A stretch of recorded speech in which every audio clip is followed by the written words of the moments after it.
Wednesday, November 6th, regular meeting of the Lane County Board of Commissioners. And I'd like to first point out that we have been the Board of Commissioners since 1851. That is longer than the state of Oregon has been a state. We have two items on our agenda this morning. The first is our work session on equity priorities, and following that work session, we'll be doing a work session on the Performance Audit Committee report back on the performance audit function. So, with regard to item 1A, our equity priorities, I am informed, unfortunately, that Ms. Young, our Equity and Access Coordinator, is sick today. But the show must go on, and she's asked that the show go on. So we have with us today Judy Williams, our Strategy and Integration Manager.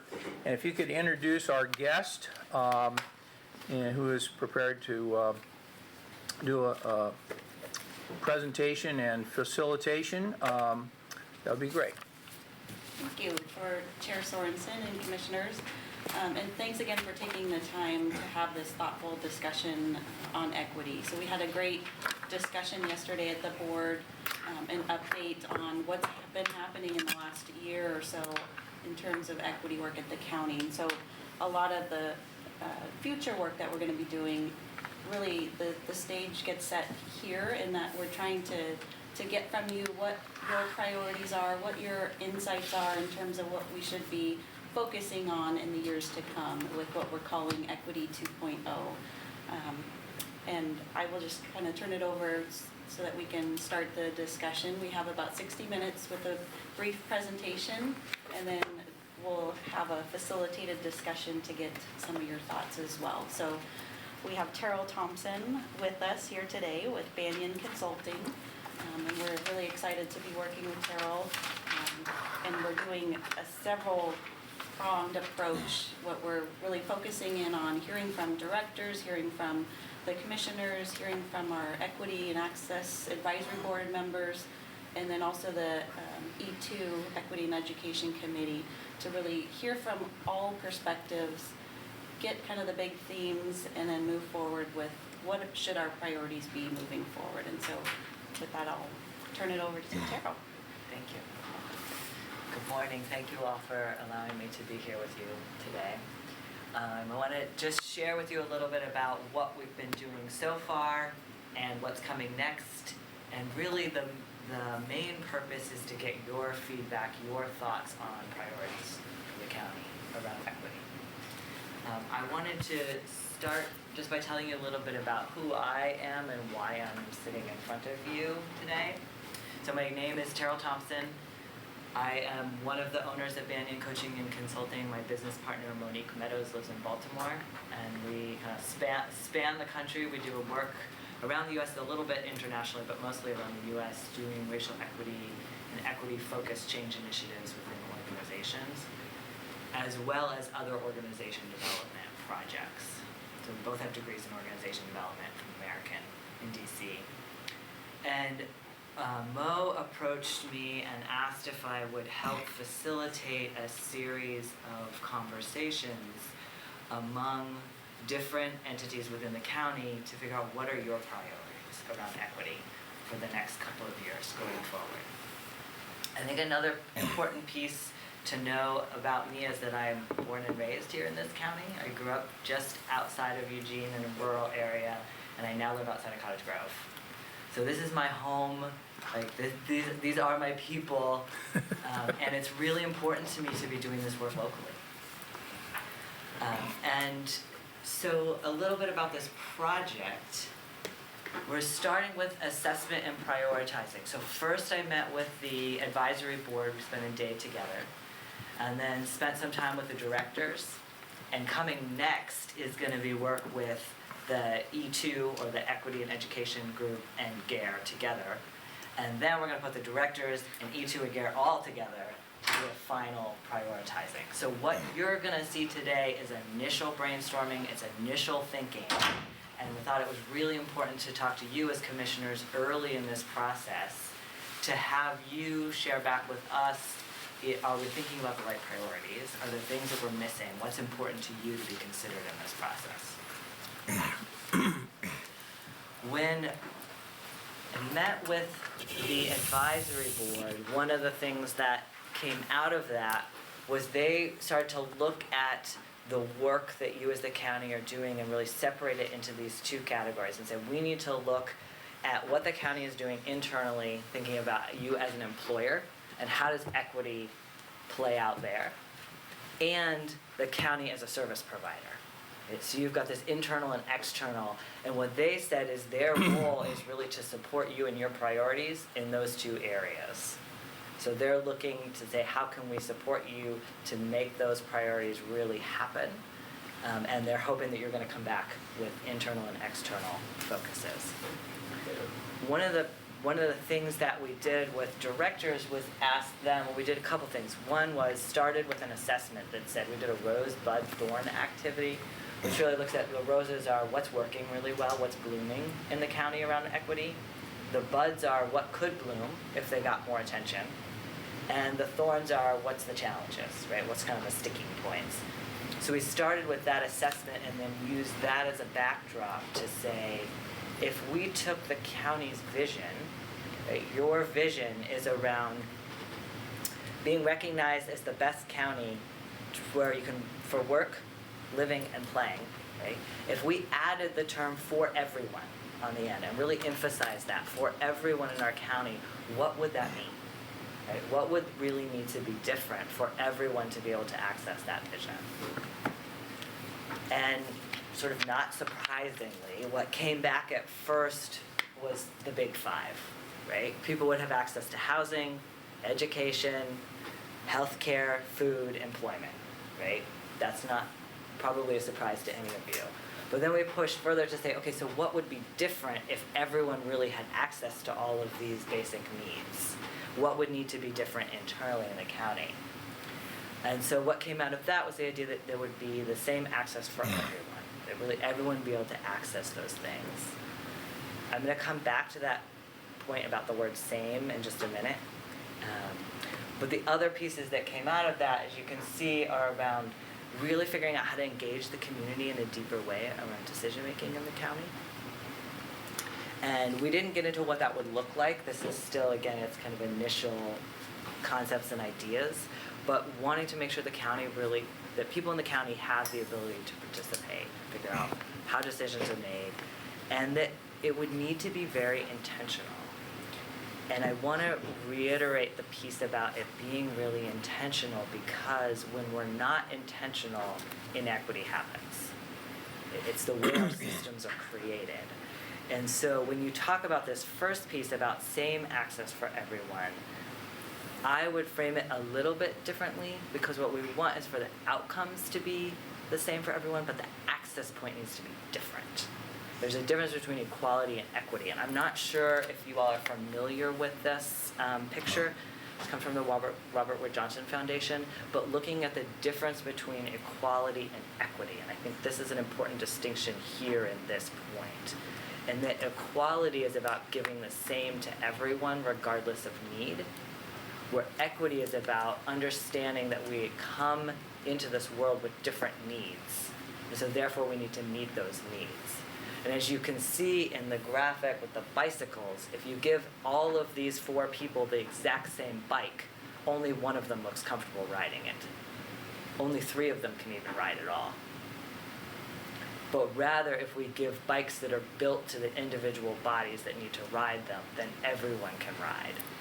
And so when we talk about equity for the county, when we talk about the second picture, how can you make sure that everyone really has access, even if that access needs to look different for different people?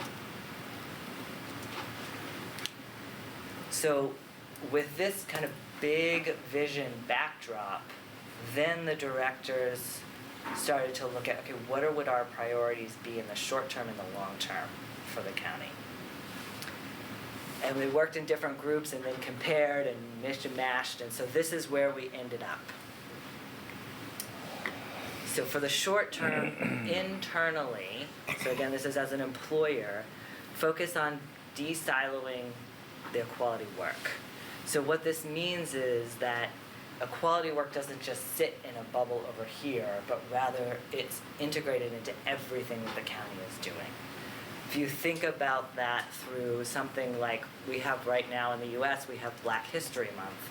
The reason we need Black History Month is because the other 11 months of the year don't include Black history. But what we really need is to have 12 months of history in which Black folks are represented. Okay? And so that's what we're talking about in the county level too, is to begin to integrate the equity work more deeply into everything that you're doing, that it's a constant lens in all of the work that you're doing, both as an employer and also as a service provider. I also talked about wanting to focus on the why. The thought was we need to get the employees of the county to really buy into this as an important lens to bring to the work. And the way to do that is to focus on the why and really build the muscle of the organization to have these conversations. So it's about building shared language, skills, and passion around bringing the equity work into this. Another piece that came up was increasing the diversity of the staff. I know this came up yesterday in your session a little bit too. So increasing the staff diversity so that your staff represent the diversity of the county at least, if not even more so. And that some of the ways to do that, some of the ideas that came up were around hearing career stories.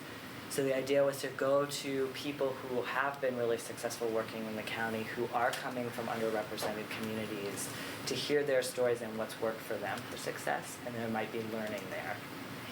The other idea was to really utilize your internship program, your temp jobs, to increase the diversity of your applicant pool for permanent positions. And then there's the employee resource groups, which I know was mentioned yesterday as well, and that you're kicking off, I believe, in January as a pilot. So there's a place you might want to invest. In the external role, so shifting to the county as a service provider, the ideas that came up there were identifying equity goals and assessing programs, and tracking and collecting data. So what this is saying is, you as a county need to really understand where are we, right? What are our goals? Are we meeting them? And have the data to be able to track over time to show progress as you continue this work. The third point on here is retainer contract and insurance requirements. So looking at those to make accessible to individual sole proprietors or small businesses who may want to contract with the county. Some of your insurance requirements and contracting requirements exclude smaller entities or make it very challenging. You have to get waivers to be able to do that. So those were the short-term ideas. And then in a long term, what came up here, there were many of the same kind of high-level themes, but the ideas beneath them are different. So continuing to work on de-siloing the racial equity or the resource equity work, and specifically making sure that your equity plan and your strategic plan become integrated over time. So this is one of the things that I actually look for whenever I go into an organization is, do you have an equity plan? Yes or no, so that's a start, and then is it integrated into the strategic plan? Because when you see a strategic plan over here and an equity plan over here, they show as separate things. What we really want to see is the equity is really integrated into the entire strategic plan. So that can be a long-term goal. And then increasing equity funding. So this is one that came up, it came up from the directors as a long-term goal. This is one that I want to throw out there that may need to be a shorter-term goal. When you start to think about all you want to accomplish as a county around equity, and I asked in the meeting, I said, how many employees do you have? You have 1,500 employees. That's substantial. And you know, what, 365,000 residents in Lane County, and you have one full-time equity person. That is a tremendous job. And if you could resource that to have more people to be able to do this work, you're going to see a lot more progress a lot faster, because it's just constrained. And Mo is amazing, and Mo is one person who can only do so much. So to think about when does that resourcing happen, because the progress will increase dramatically with that resourcing of staff time. And again, increasing staff diversity. So wanted to review job classifications to remove barriers. This is a big push that's happening across the country in hiring and promotion to remove unnecessary barriers. One of those big barriers can be formal education requirements that may not be actually necessary for a position, but rather education or lived experience to make it more accessible for folks. And then looking specifically at retention of staff of color. So hiring is really important. If you're not retaining, then you're not keeping the diversity of the community. Right? So really trying to look at why are folks of color leaving, what can we do to address those barriers? And then applying an equity lens to policies and procedures. For the external role in the long term, what was brainstormed here was around reviewing contracting policies and removing barriers, bring equity into legislative priorities, tracking that data, so in the short term, setting up the data processes, so then you start to track it over time to see how things are changing, and then bringing in an equity lens into all your planning and all of your initiatives, so it's really integrated into your work. And then specifically, housing was called out here as a role that the county can play, and increasing affordable housing with wraparound services. So that is where we are at this point. I want to reiterate again that this is initial brainstorming. This is not a proposal to you to consider in any way at this point. The idea here is to get your reflections and to make sure that we're thinking about the things that the five of you see as real priorities. So I talked to Chairman Morrison ahead of time about being able to facilitate this piece so that he can fully participate, and to get your feedback. So there's a couple of sections in this. So in taking them one at a time, to first allow you to ask questions just to understand. Okay, what is it that I just talked about? Are things unclear? Is there anything you just want more information about? We have others here who can help answer that. And then moving into, is there anything that doesn't sit well with you? Okay, is there anything that feels a bit off or doesn't seem accurate in this? And then thirdly, looking at what would you add? Right? What have we missed so far? Is that clear? Yeah. Do you want us to take these kind of in thirds, or do you want to take all of these all at the same time? I think you can take them all at the same time, Okay. unless you want to do it differently. Yeah. No. Do you want us to start now, like right now, like with me, opening my mouth and starting to talk? Please. Okay. Well, not right now. No, not right now. Okay. I'm very interested in what role this, well, first of all, it's a factual question. Is the equity plan of the county integrated into the strategic plan? Right. Is it? Yeah, I'm happy to answer that. It's definitely integrated into the plan in terms of, at the moment, we're kind of working on adjusting and tweaking the plan a little bit with our discussion from last week. But if you look at the plan as it exists now under vibrant communities, there's kind of those 3 E's of equity, environment, Education? I believe that's the one that, Equity, environment, and Economics. thank you.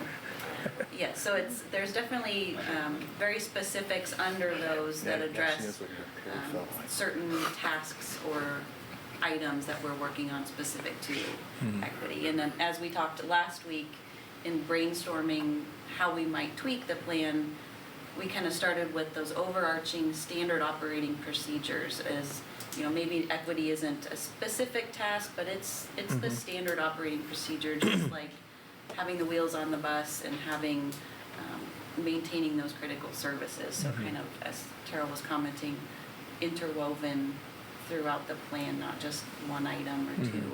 Which is what integration means.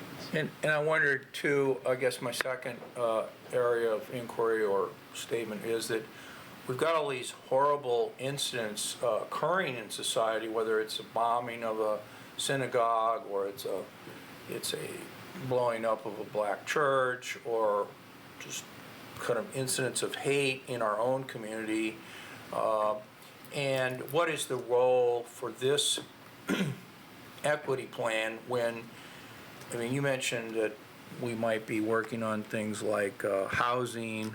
Well, housing's really important. Maybe it's one of the most important things right now because we have such a big problem with it. But we also have all this hatred and the hatred wouldn't be so bad if it didn't also lead to action, right? I mean, people have a right to their own thoughts. They have the right to express themselves, but they don't have the right to hurt other people. And that's the part of this hate movement that bothers me the most. It isn't so much the idea that people should have the right to have a freedom of expression. It's that some people take that expression into action and actually blow people up or kill people or whatever. So I'm very concerned about those two things. One, making sure we integrate whatever it is we're doing here, hopefully positively, with our equity plan, making sure it's in the strategic plan, integrated fully. It's not just something on the side. It'd be nice if we did this, it'd be nice if we did that. And then the second thing is whether we deal with the more pressing problem or more violent problem of people that are really hurting our community, and what can we do about it within the context of a democratic society that respects civil liberties, individual rights. Thank you for that. Others? Great presentation. I like the way you did the short term and the long term, but if you look at them, they really are one and the same. Short term has to lead to the long term, obviously, and some of the things we have to do quicker than others. Our strategic plan, this is what we do. This is how we perform our work on a regular basis, and we heard Judy's explanation of how equity is present in every facet of the strategic plan. But I'd like to get your comment on that. I presume when you've looked at the plan, the tactics and some of the various things that go into the plan. And my hope and my impression is that every single tactic, which is the frontline work of the goals, strategies, and initiatives in the strategic plan, that every single tactic has equity. You talked both in long-term and short-term about internal and external application of an equity lens through all of our practices. And I guess that is, to me, that is really what our focus through the lens can help us to get to our goals, is if we look at everything with an equity lens. An example is about 6 years ago, we decided to have health in all policies. It wasn't a health in all policies. So if you look at all of our agenda items, there's a health implication in there. I think having that same kind of upfront awareness, because one of the big issues, the questions or understanding accurate or not accurate, let's kind of wrap into the next. One of the big issues is we have a lot of people in this organization who have been doing things the way they do them since they were first learning how to do things. And just saying that we're going to do things a certain way, and even people saying the words, doesn't mean that we're going to do it. And doesn't mean that we're all going to be riding bicycles that fit our own stature. Because quite often, our first picture is what we think we want to need to do. Give everybody a ride and we'll be fine, right? So to me, that's going to be the challenge, and it's also going to be the opportunity, is to make certain that every single facet of what we do is looked at through an equity lens. And you mentioned, last thing I'll say about this, Mr. Chair, is you mentioned that we have one FTE in our equity department. And I would challenge that a little bit, because I think that if you're in a non-profit, you have one development director, but everybody's job has some allocation or development. That's not a perfect picture, but that kind of gives you a picture. So everybody's job actually is a part of the equity department, even though they're not an FTE. So how do we make certain that everything this funnel back to the equity department for this lens and the vision that we all have, the clear vision that we all begin to get on every single factor? Yeah, Commissioner, I think you're absolutely correct. That's the way to infuse equity into all of what the county does. And I think we're in a process of getting there. Right, and yesterday you heard about all of this staff professional development that's happening around equity. That's a piece of getting there. Right? You need staff who have the skills, language, ability, and passion to do it. And you need to have the systems and structures behind them to be able to do it. And so no county in this country is fully there. Right? And it's a process, it's work to be able to get there. And so I appreciate all you're saying about really needing to integrate it in. And when you're talking about 1,500 employees, that's a lot of people to be working with to really build those skills, to build that commitment. And that is why this is the tool we do, because this is the one document that governs or that encompasses the work that we do.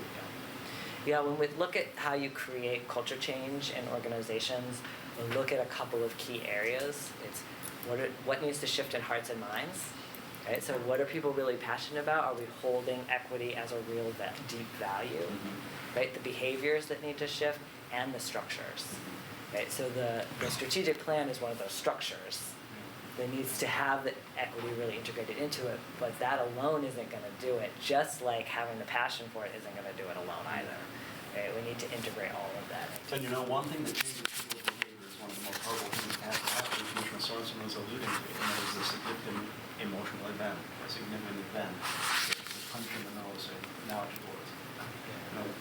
Wouldn't it be nice to be able to help people change their hearts and minds without a punch in the nose? Yeah. Thank you.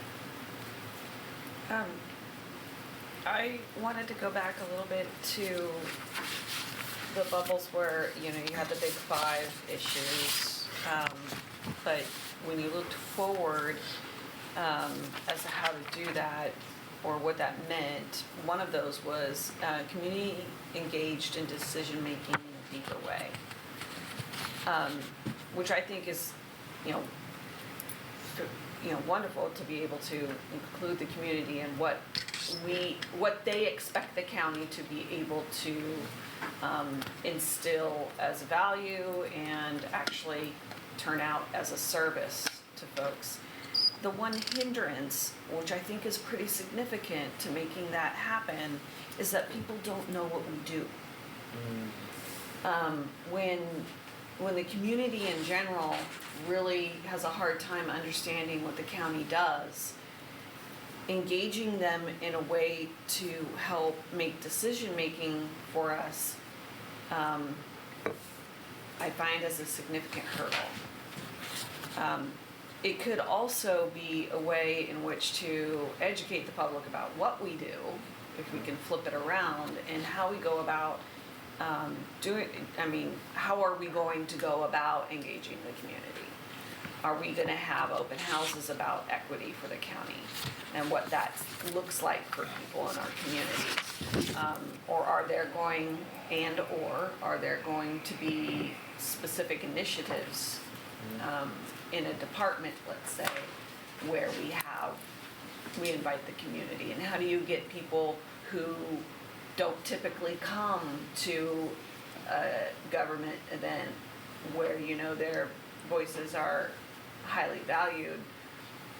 How do you reach them? So are we going to be doing polling, or how do we get that out there? Because I think, as you talk with about staff really being educated about the why to understand where we envision going, it's the same with the community. We're doing this as an entity because, and then ask them what would that be of a value to them. And I'm just really curious about what the outreach methods would be as possible way to also educate the community about what we do. Great questions. I don't think there's answers to those questions yet, but I think it's a right question to be asking. So I jotted down some notes. Did you?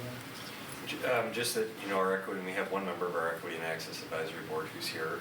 The Equity and Access Advisory Board, 2 others of whom you heard from yesterday in the presentation, really is looking at and has looked at how do they get out and both talk about the work that the county is doing or needs to do and hear feedback from various communities. So I know there's been discussions about particularly going out to rural communities.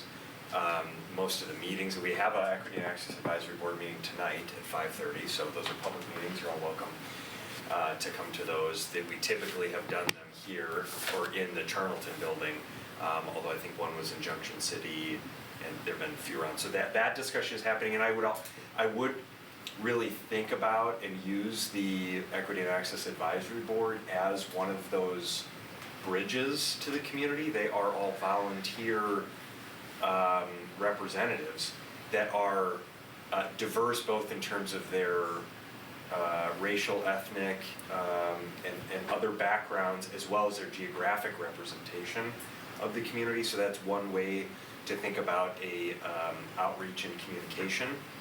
I had another thought, but I don't know if you have a comment, or Lori, if you had anything you wanted to say.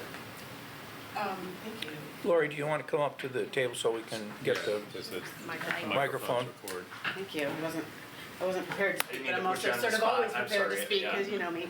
I think the one thing I would say in response just globally to the conversation is two things, and then specifically in response to Commissioner Buck's comments, which I think are exactly the right place to start thinking about this, is to not think of equity as a program, but as a culture, as a lens, as a framework. We've heard a lot of those different words, but just to continually remind yourself, because when we approach the air quotes problems, most of those exist because of inequity to begin with, because we didn't, and when I say we, I mean the biggest we, this country, all political systems, this county, any individual neighborhood, have not historically operated with an equity framework, and that's why we have such unacceptably high levels of things like homelessness, of chronic disease, of income disparities, all the things. So it's also recognizing that we're needing to undo a lot before we can do.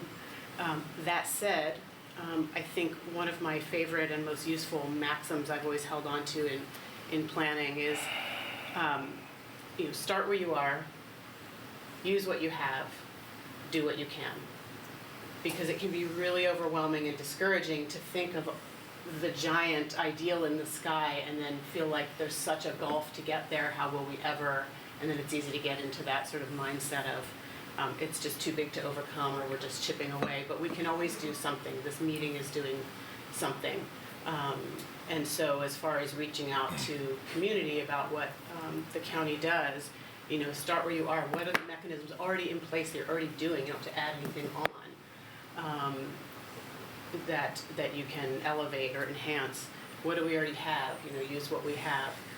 We have the Equity and Access Advisory Board. We have a really dynamic and skilled and committed staff person. We have leadership within the organization on the board that wants to see this work, recognize its value, and then do what you can, and that will just continually build. We are a very, very young culture and country when it comes to this work. Relative to the existence of civilization, we have not really been calling this work out and naming it for the harms it's caused if we don't address it, and the opportunities if we do. That work, civil rights, social justice, is the tiniest little sliver of time relative to civilization. We're not going to undo all the harms of structural and historic inequity in anyone's four-year term, for example, or any one committee's life cycle. So just holding that and remembering that. A disclaimer, Lori's desk was exactly next to mine for years at Freeman County, so I'm accustomed to being ready to speak. Good job. Other thoughts and comments from commissioners? You want to wait? Go ahead. Okay. I'm having difficulty with this. I'm not having any difficulty with a commitment to equal opportunity and social justice. But and my problem isn't suggesting that I'm critical of it. I'm new I'm not used to institutions trying to institutionally create social justice when oftentimes institutions have been the one often part of historically excluding groups of people from participating in various things. So If I may, before I begin, a couple of comments. Is it Terrell? I'm sorry. It's pronounced Terrell. Terrell. Yeah. Matt Terrell. So, Terrell, how, you say you do this with groups? By the way, I know American University inside and out, and I knew it from the late 70s and early 80s when I lived in D.C., and I lived in D.C. With a black man that, as I mentioned, broke a lot of color barriers in the 60s, even before the Civil Rights Movement. So, I have this baggage I bring with me. So, how many communities have you gone through this exercise through some sort of completion or further than we are with? I don't work just with communities, I work with a lot of nonprofit organizations as The well. nonprofits, forgive me. I don't know hundreds. A lot? I mean, yes. I've been doing this full time for 12 years. Gotcha. So many. No, this is good. The more the better, because I was going to ask you, what are some of the highlights you could share with us to guide us as we move forward in terms of what this has helped other people do? And then I want to throw some of my thoughts into the discussion, if that's possible. Yeah, so is your question around what successes? Well, you've asked an open-ended question of this group, and I want to close it a little. The open-ended is, what do we want? And my question is, could you give us a couple of highlights of what others have done? Yeah, it's thinking of the best way to frame this, because each organization I work with is different, and there are also similarities that span across organizations. But I would say some of the key elements are that integration of the equity lens, so that it becomes not an equity initiative over here, but really starting to work with staff to understand the bringing of the equity lens into everything, so that it becomes part of the culture. And that is not an easy process. Right? I want to make sure and say that really directly, that is not easy. It takes time, it takes work, and it takes persistence to be able to get there. But when we see an organization or a community start to shift that lens, that's where you see lots opening up, because then it's not about having a consultant come in and say, let me assess your programs and say, here you need to add language accessibility, right? Something very specific. But rather you have staff who are proactively saying, we need to make sure that this material is available in all the languages that are needed in our county, right? It takes out the need from that external lens to just say, this is part of how we think about everything we do. So for me, that's the context for me is this. We live in a country where the richest 3 people own as much resource as the bottom 160 million. It almost feels, so it's really the distribution of wealth, resources, economic opportunity.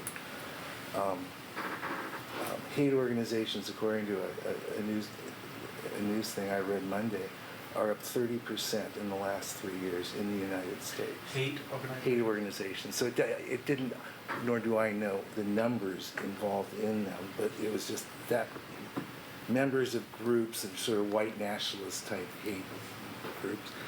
Pardon? I just, never mind, Okay. sorry. No, it's okay. Who defines those sometimes, and Southern Poverty Law Center has a And that was tendency from to the Southern Poverty Law Center. broadly define hate groups. In fact, some of the people they've defined as hate groups, I would question. Okay, so the reference is, because that very well may be, that according to the Southern Poverty Law Center, Yeah. the number of hate groups are up 30%. We see so much inequity, right? So, and people that I have worked with, I'll name a few just to get to the point. A guy named Roberto Rubalcaba was a friend. He's no longer with us. He reached the highest levels of the University of California at Santa Cruz as vice president, and brought in thousands of children of migrant farm workers into the University of California system. And so that whole story really is a story to study in terms of institutional resistance to what you're talking about once you really start challenging power structure, as opposed to softly, John Nisby I mentioned yesterday, Dolores Huerta, who after a bloody strike assisted me with a migrant farm worker training center, and those stories that are absolutely not how this is being approached, because you're sort of being invited, and they weren't invited. A woman named Ruby Duncan, a black welfare mother who organized the first close down of the Strip in Las Vegas, as welfare checks were being stopped, and the African American population of West Las Vegas, which were the service workers and the railroad workers, and they were just trying to get paved roads and sewers and street lights. So my difficulty is, and it's not critical, and I really want to make that clear. My difficulty is for those of us that believe in, let's call it equity, but equal opportunity to our hearts and have all our lives. I'm not used to this approach. And when you talk about de-siloing, everything is related to everything else. That is a life reality. And so as I'm looking, we have silo, I'm learning, and by the way, other commissioners know this way better than I am, sometimes put up with me, but I'm learning the reason things are siloed often relates not to the intent of staff to deliver services to as many people as possible, but funding sources. And so many times you have funding sources that has those requirements. So perhaps this is an area that does not have a funding source, right? Like so many other areas, because it's just really a perspective that you're trying to integrate, right? It's a culture shift that you're trying to integrate. I'm sorry, I'm just trying to understand. My other 2 points are, you talked about equity goals, and then you talked about equity, Terrell, as if equity related to goods or services. I don't think you meant that, but you were talking about what size bicycles, or we all have access to housing, but I think you were trying to get at each of us is different, right? And each of us needs to be seen that way. But I don't think it relates to consumer goods. And you mentioned hearing stories about different people's careers. I would suggest you broaden that. You want to hear stories.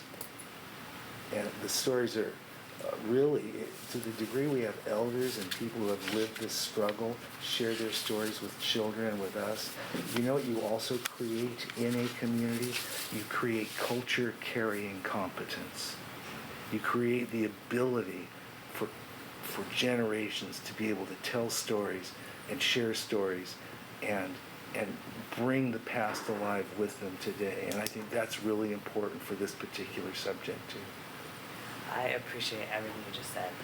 It's so important in this work, and to be clear, my role in this process is very minimal. Right? I have been asked to facilitate these 4 meetings, but the work of the county is going to be to hear those stories. That's not my role, but rather as county, how are you going to really hear the stories of the people who live here? Because that's going to inform then how you need to shift. And when I say services, I mean the services the county offer. That's what I'm talking about.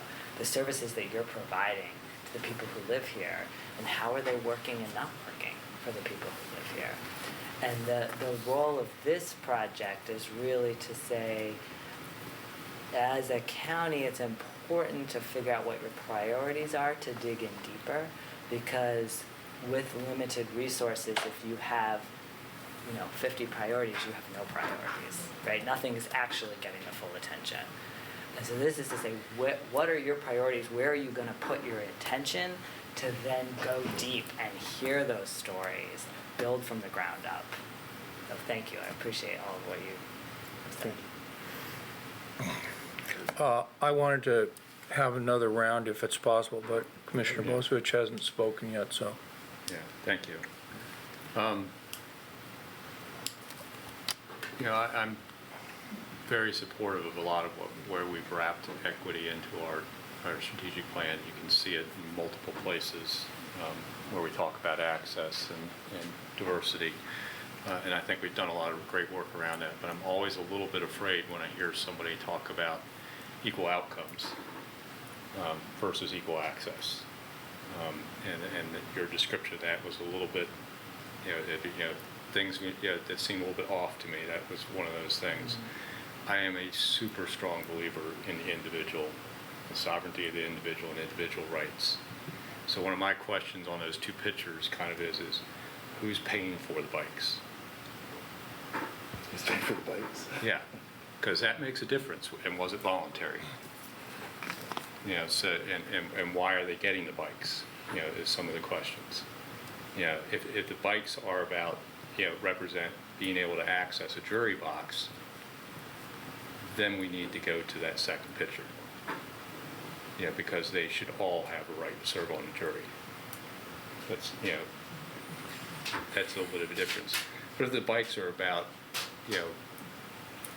riding on a path on a Sunday as a voluntary activity, but you're going to force somebody to pay for those inequitably and confiscate that from that individual to pay for that access, that's not necessarily equitable in some ways. So that's so for me, I strongly believe in individual rights and judging people as individuals too. So you always have to be careful about taking an individual's time and treasure involuntarily. So that's sort of a cross place that it kind of gets my skin up when people talk equal outcomes, because generally that means you have to start confiscating time and treasure from other individuals to generate that equal outcome. And what's the equal outcome about? Is it something they have a right to, or just a desire? So just want to kind of get that out there. The other thing about some of this is a little bit, I said this yesterday and I'll say it again today, I'm a strong believer in judging people as individuals by the content of their character and not by anything external, and any externalities. And I said yesterday, it's really difficult when we start looking at trying to target things by measuring demographics from group identities. Because even in those groups, there's huge diversity. I told a quick story yesterday about my exchange student I had from Mexico that was actually more Castilian Spanish descent, and not a lot of native descent in his bloodlines, and he was ostracized by the other Hispanics at North Eugene High School because of that. So there's not always that same thing. So I just, with all that in line, you look at our strategic plan. We have housing in there. We have prevention work, which is basically education. We've got healthcare in there. We've had a strong work in the past. It's not clearly identified in this strategic plan around local food sourcing and supporting local food. That's why we're investing $500,000 in the farmers market across the way. And also our initiatives in our strategic plan for our economic development. The local food sector is a huge thing. So we're there.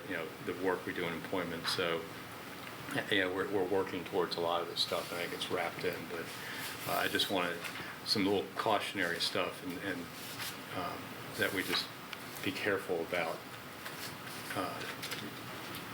not talking about doing things that generate that confiscation, to try and make things equal. Because when you're concerned about hate, Pete, one of the things that will generate hate is something that makes somebody feel like they're being, having stuff taken from them forcibly to give to another group, or that sort of thing is one of those things that might do that.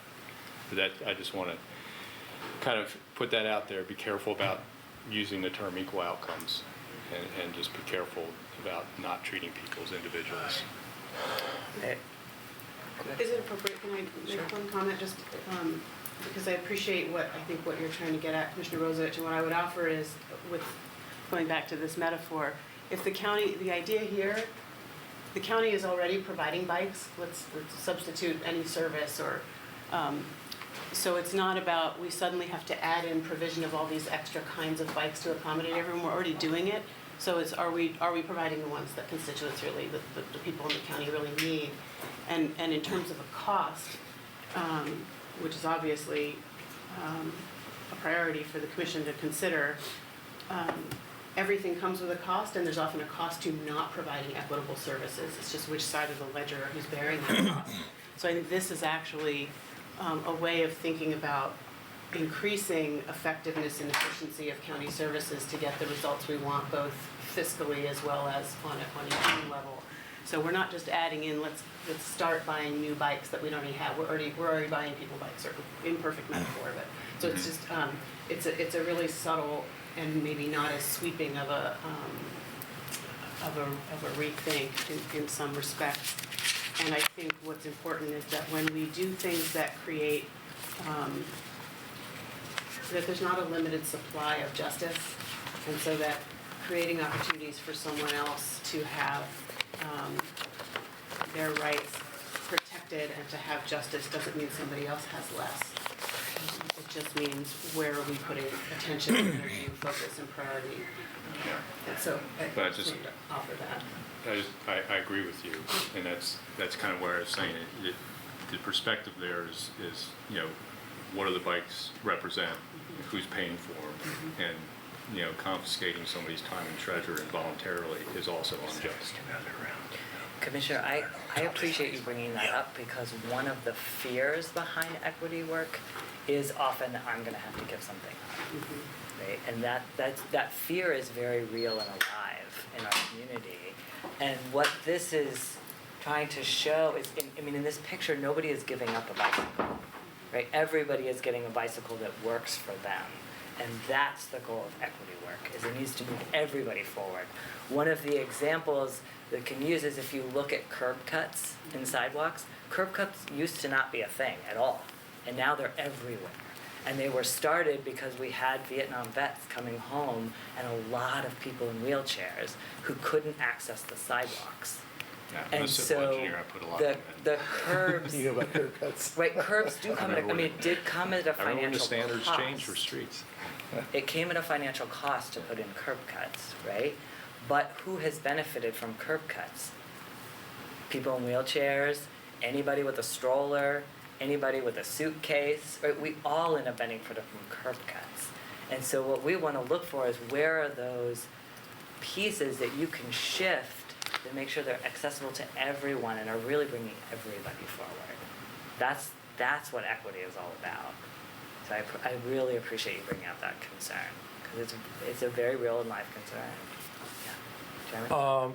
I was just going to ask you, staying within our hour on this, do you want to have another round, or how do you want to do the remaining time? Well, I would love to allow you whatever comment you've been sitting on. Okay. And then Well, I know Joe has a comment too. If there are other quick closing ones, I do want to honor your time. We have 5 minutes. I'll just make a quick comment, and then Joe can, and if anyone else does. First of all, I am very concerned about whether this equity and equality work will both be internal to the county government and external to the county and to people in the county that don't work for the county government. Number two, I think what Commissioner Burney had to say about a more aggressive approach is something that I welcome, I support. And I was thinking about things like, in my lifetime, trying to end an unjust war, trying to bring about the reforms in the civil rights arena at the federal level, the failed effort, but a very valiant effort to establish an equal rights amendment to the U.S. Constitution. And all this kind of leads to my view that if we're going to contract with social service organizations to do a lot of the work that the county does in the social service arena, we don't have a prevailing wage law that protects those people. We do when someone is working for a private contractor that's helping to build a road for the county. They receive prevailing wage protection. But the thousands, I mean, literally, it's probably thousands, at least hundreds. The people that work for the social service organizations that we contract with, they are not receiving this minimum or family wage type environment. And I think that's got to be part of our equity work, is how do we do that? Now, believe me, in 23 years on this board, I wish I had a good answer for that. I don't. But to me, we're leaving behind a lot of people out there that work for these nonprofits that do a lot of the work for the county and for the public. So I'll just end with that, as I thought that was really good, Joe, to point out that a lot of us come from a much more aggressive background than, oh, we're going to have a few words in our strategic plan. I mean, we want to get some things done. And so to me, this has all been very positive, but I'll just say it leaves me to the view that this is a little more bureaucratic, a little more institutional, and a little less aggressive than what I believe the public really is demanding. So. Maybe I shouldn't say anything if you liked what I said.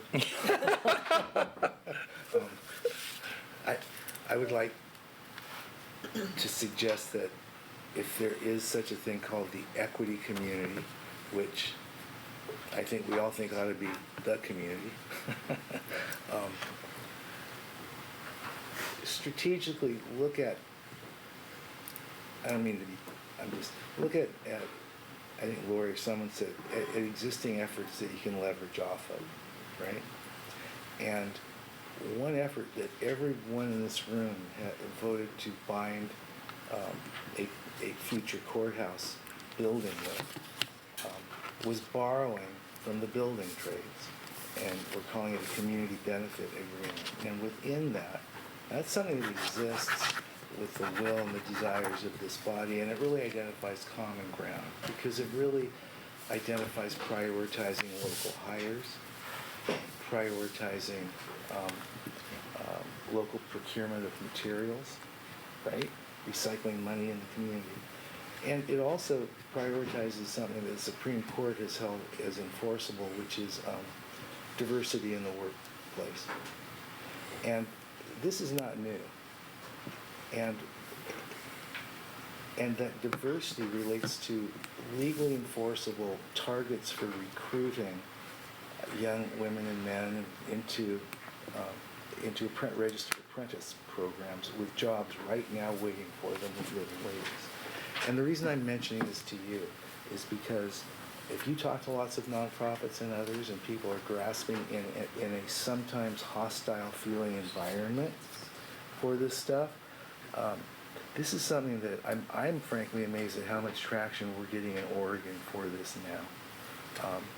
And one of this commission's work sessions is going to be on community benefit agreement, where it's appropriate to even look beyond construction projects.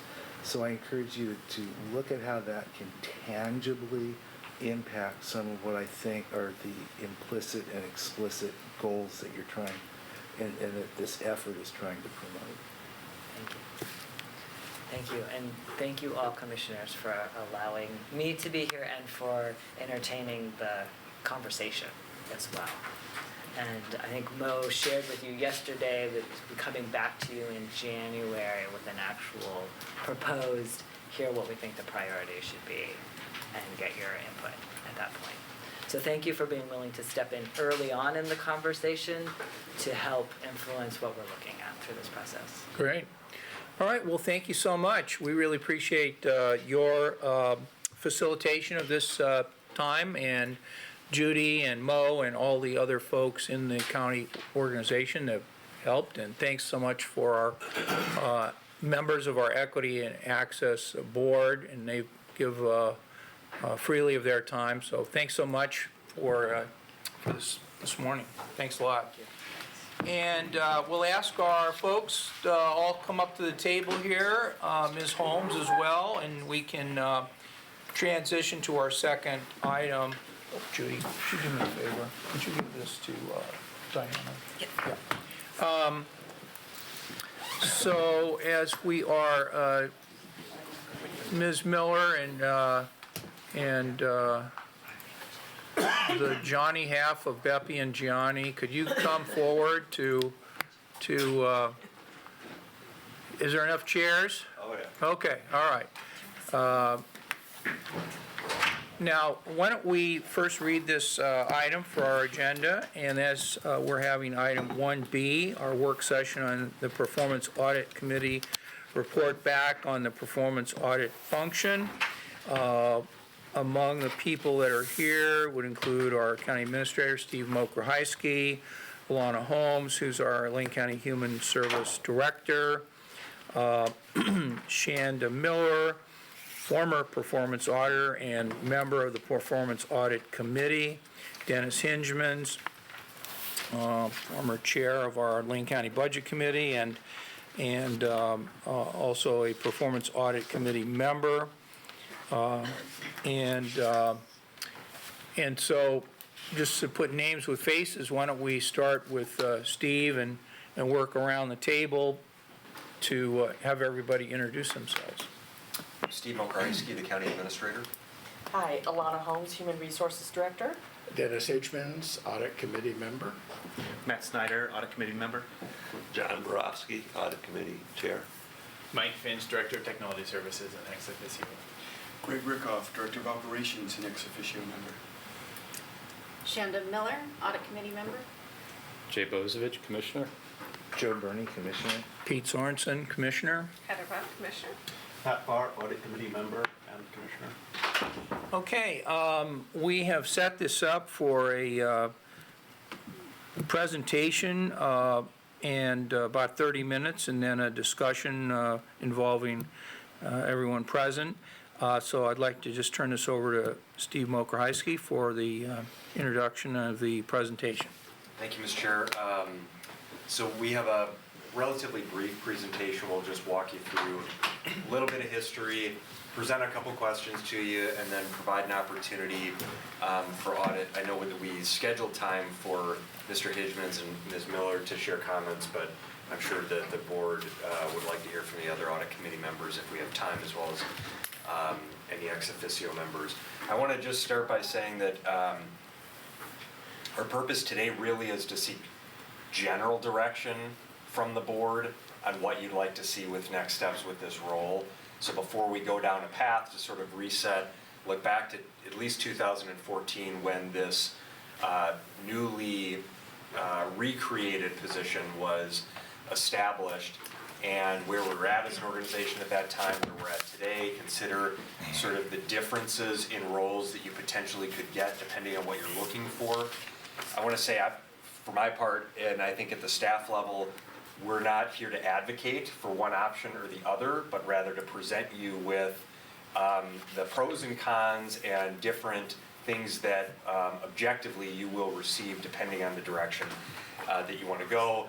But ultimately, it is the Board of Commissioners' decision to decide, one, do you want an audit function for the organization? And if the answer is yes, which type of audit function do you feel is most appropriate for Lane County?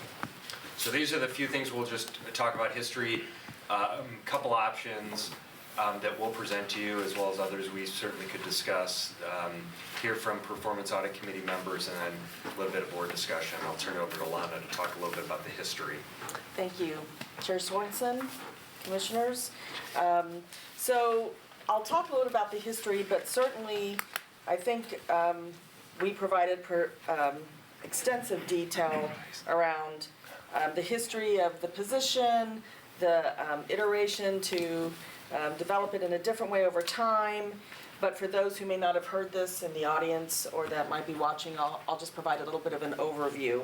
So I'll try not to repeat directly what's on the slide, but just give a little bit of context. So the position originally was created in 1985, and it certainly wasn't the position that we last had Dr. Creer in as far as title and some of the perspectives of the work. Since 1985, there have been 6 different individuals with varying backgrounds, professional backgrounds, financial, performance auditing in that role. And then in between each of the recruitments, there have been varying lengths of vacancy while we looked to recruit into the position again. So originally in when it was held starting in 1986, the title for the position was internal auditor. And under that title, 4 different individuals held that position from 1986 to 2010. And during that same time span, there were vacancies that cumulatively was over 8 years of time. So certainly, people sitting in it, and then large periods of time where the position was vacant. And then the position was reviewed, conversations were held, and it was also reframed and retitled as the performance auditor starting in 2015. So from 2015 to 2019, 2 individuals held that position, including Ms. Miller, who's with us today. During that time, there's also been a total vacancy up until now of 8 months. So that gives you just at a very high level, I think some examples of some of the dynamics and changes in the position, the number of people that have held the position with very different backgrounds that every one of them has brought with them and their unique skill sets, as well as some of the challenges that over time we have found in trying to recruit, and the vacant periods of time in between where we still were doing our work while we were trying to fill those positions. So, and then most recently, when we came to the board on August 27th, that was at the time, since we had received Dr. Creer's notice to come back and have a conversation with you regarding the possibility of a recruitment, or I know Dr. Creer also discussed other options with you. At that time, you asked us to meet with the Performance Audit Committee and kind of walk through those discussions, which I thought were very, really good, robust conversation was held there. And then the agreement was to come back today. So I'm kind of from history until last month, that's where we are. Mr. Chair, there are a couple of points that need to be added. The last 2 performance auditors were the 2 who reported to the board of directors. Prior to that, the auditor was a staff position that reported through to the administrator. So it's only been since 2014 that this has been a board employee that reported to the board, and Ms. Miller was the first of those 2. I just want to get a clarification on if that was in fact the case. I'm not aware that we had an auditor that reported to the administrator in the past. Is that? First, Just ask. Go ahead. Ms. Moody to Yeah, clarify. go ahead. Sorry, not in the time that I've been here. It has always been the 3 contract employees. It wasn't changed to a classification. It still reported to the board though. I mean, it really was the internal auditor, and it was a contract with Stuart Bollinger and those before in the time that I've been here. So I don't know back to the very first one in 1985, but. I'll just add that from what I understand about it, that David Schuchart and other longtime county employees did fulfill the job of internal auditor, and they did report within the structure of the county government. It wasn't until in the late 90s, early 2000s that the board made the decision to have a auditor as one of the 3 people that the board hired, and for reasons of independence of the auditor from the county administration structure, the board chose to have what Ms. Holmes mentioned as being a board-appointed performance auditor. So one of the discussions, sort of the primary discussion that we had with the internal audit committee, gosh, I'm trying to remember when this was. When was that? A couple months ago? September 19th. Yeah, so about a month and a half ago, was really to think about, and the board contemplated these 2 questions back in 2014. When it considered, if you recall, Howard Schussler was the interim HR director at the time and did a bunch of research and put forward some proposals to the board for the board to consider. You can either hire an internal auditor under this structure that would report to the board, that's sort of the model that the county has, or other organizations contract out for audit services. So both of those, at the time, the board made the decision to head in the direction that we have had. And so we felt like this is really a good time now that we've cycled through a couple of auditors in the past 4 years, 3 or 4 years. We've struggled in the recruitment process as the position has been open to be able to fill that. So recruitment and retention has been a challenge. The organization is also at a different place today than it was in 2014. So important just to sort of step back and ask this question again.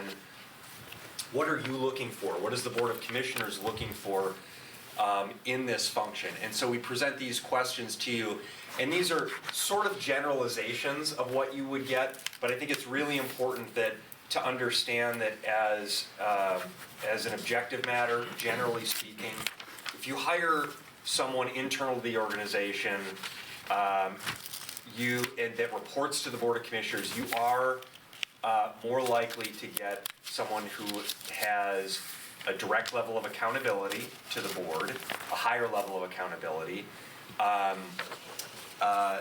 Certainly the check on the organization. So typically, an internal auditor is going to be a generalist. You're not going to be able to hire someone who's a specialist in every area, because most people don't specialize in every area that the county oversees. Well, when they do, they're generalists. What's that? If they do, they're generalists. If they do, they're generalists. Right. So it's really just as a matter of fact, if you hire one person within the organization, they're going to be a generalist, and they typically are someone who is going to be able to sort of do an assessment of the organization, evaluate the risk factors within the organization, and have more of a focus on risk mitigation. Right? That is more the focus, risk mitigation, the internal check, the accountability on the organization. If you're looking, and what's been challenging is we've called this position an internal performance auditor. As a practical matter, it's really been an internal auditor. There's been some elements of seeking performance, but it really, and we'll talk about a few examples of where we've, in the last few years, just in the last year and a half alone, 2 years alone, contracted out for performance audits in some specific areas that have really led to specific results and have driven performance. So that has value. It also has value to have someone who has a check on the organization, who is responsible for monitoring the fraud, waste, and abuse hotline and determining where the greatest risk in the organization is. But you have really two different types of focuses there. One that's going to look at the risk of the organization, and the other that's going to identify where do we have opportunities to enhance performance. And so this is not a value statement about one is more important than the other. They're both important. The question for the board is, which one do you want to have more of a focus on? Does that make sense? As sort of a general matter. So in the last couple of years, we just wanted to provide, and I understand and appreciate Commissioner Buck shared a letter that was sent to the commissioners from a National Association of Local Government Auditors. I had an opportunity to review that. My assessment for one is I largely agreed with everything that was in that letter. And generally what's outlined there is, I think what we're presenting to you here, that an internal auditor is going to have greater familiarity with county operations, provide continuity and review and oversight, monitor implementation of recommendations that are put forward, direct accountability to elected officials, commitment to long-term organizational change, monitoring of the fraud, waste, and abuse hotline, all of those things. There is a comment that there are lower costs per audit hour, and we wanted to just present sort of, factually what the costs have been for this function in the county versus other performance audits that we've contracted. So since fiscal year 17-18, the cost for the internal performance audit function has been almost $300,000. you've received one audit, which was the recruitment and retention audit during that period of time. During the same period of time, we've consulted with 3 separate entities to conduct performance audits in specific areas that we've organizationally deemed really important. One was cash handling, and some of that was done with the former identifying challenges that existed because of an incident in the sheriff's office, contracting with a performance audit consulting firm in which they really looked at the entire Department of Public Works and identified improvements for cash handling, monitoring, oversight policies, procedures for various fees, collection sites, and monitoring methodologies that have all been implemented. A number of changes that have been implemented not only in the Parks Division, but throughout Public Works. We've also hired a consultant to do a facilities review audit, separate company that has reviewed the areas of service, quality, cost, provided proven strategies and recommendations based on best practices in other organizations, identified areas for improvements in efficiencies and cost effectiveness in the program. And then the third one, our fleet review audit. We're actually finalizing the facilities one, and I think we have a meeting tomorrow to hear from the consultant on those final recommendations. And then in fleet, a number of cost effectiveness and strategies and recommendations to improve efficiencies and cost effectiveness in the fleet operation. So those have totaled not far off, so about equivalent cost, and you see sort of the differences there. Mr. Mokowski, the letter from that you referenced from the Association of Local Government Auditors pointed out that the performance auditor also monitors the fraud, waste, and abuse hotline, and that was not included as one of the costs that was included in the internal performance auditor function in the FY 17-18. It wasn't just the one audit. So you're correct, he did one audit, but I'm pointing out that one of the principal things in the letter was that he did that. Assuming he did that, I would think that that would be part of the cost associated with this. The cost, I'd argue, the fraud, waste, and abuse hotline is actually monitored by 3 individuals. It's the auditor, the human resource director, and the county council, and the 3 of them as we have a private contractor. Oh, and the chief operating officer. And we have a private contractor, so there actually is a cost that we didn't include in that overall piece. I don't believe in the last, I'm trying to think, maybe there was one fraud, waste, and abuse, not in the last year, but maybe in the last 2 years there was one. There's a couple. Handful, I mean, it might be 2 a year. Yeah, so we have a contract with Lighthouse is the organization that actually takes those calls, does all the logistical administrative work, and then forwards that to that team of 4 individuals. Those 4 individuals then review and assess and determine what the appropriate next steps are.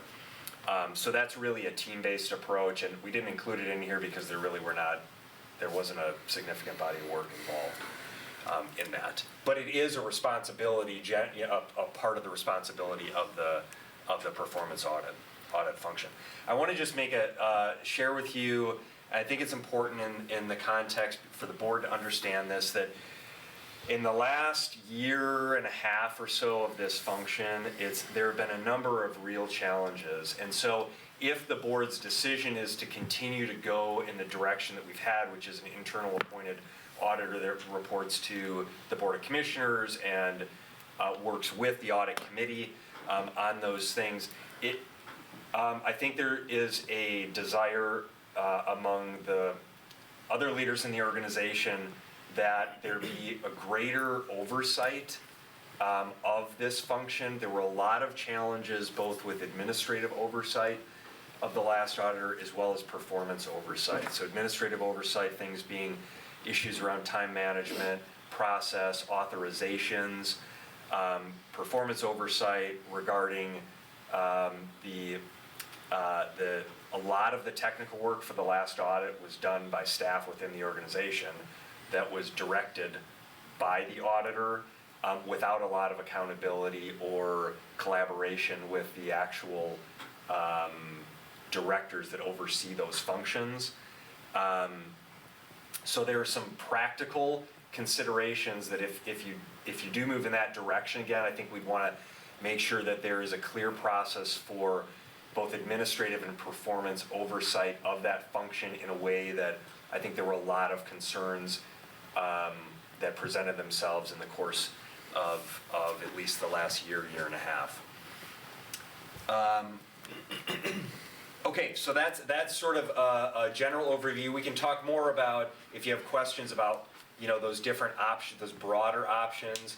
Ultimately, we would need to come back to the board, depending on which direction you want to go, with some assessment either way, I think, and I can touch on those after we provide an opportunity for the audit committee members to share their comments.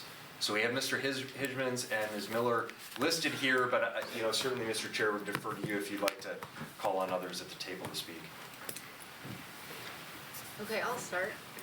Hi, Shamda Miller again. Good to meet you all. Chair Sorensen, the board, good to be here. I really appreciate the opportunity that this work session provides to talk about the audit function and Steve, mentioned that this discussion is not about advocating one way or another, and I'm going to try to follow that lead. But you'll find that I'm very passionate about performance auditing, internal auditing. Of course, that was my career. For this, I worked for the state of Oregon for about 10 years as a performance auditor, and then the Lane County audit position was really my dream job, to come and be the chief audit executive here at Lane County. I guess probably should share that the reason for leaving had nothing to do with that, but that I just had a bigger dream. I had another dream after that, so. But yeah, just to follow up, I was part of the process once I was hired in 2015 to really look at the structure and organization of the audit function, and so a lot of work. There was a temporary internal audit committee. We met 6 times over 6 months, and the result of that was Lane manual revisions and Lane code revisions. And really, I think the purpose of those changes was to strengthen the independence of the internal audit position. And it's interesting because I appreciate Steve's comments regarding performance oversight over the position, and I was reading back through the current Lane manual version, and I don't know how we missed that, the temporary internal audit committee, because in the original, or not the original, but the version of Lane manual before the current one, I remember there was language in there around county administrative oversight or the function, and I think that somehow got dropped out. And so I would probably say that if the board does continue with the internal audit appointment as it's structured, to maybe look at the Lane manual and add back in that county administrative oversight, performance oversight, and the audit committee really also has that role to play as well. So I think we could look at how can we strengthen the oversight from the audit committee as well, because that is, I think, the primary role.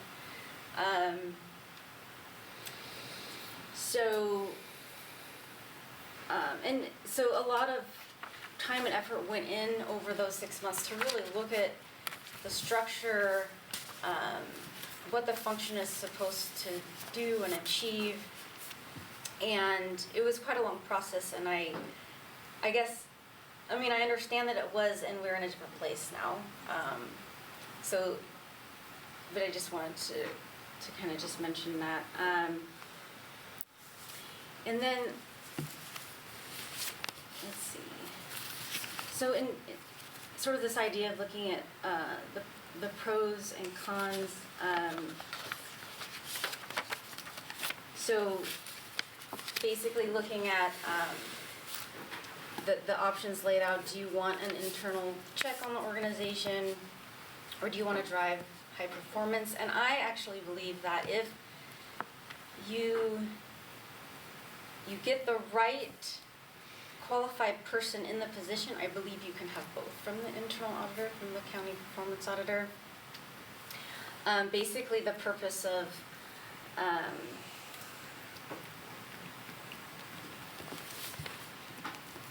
sorry.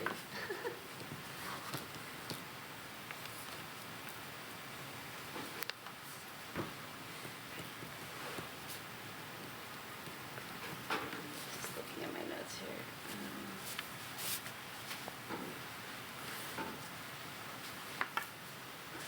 Okay, so a qualified Lane County Performance Auditor can conduct independent examinations of how the county is operating. And the auditor and audit function, as it is structured, does provide a check and balance on the management of the county and in reporting to the board. The auditor works for the board in overseeing the effectiveness of management in implementing internal controls and ensuring effective and efficient meeting of objectives.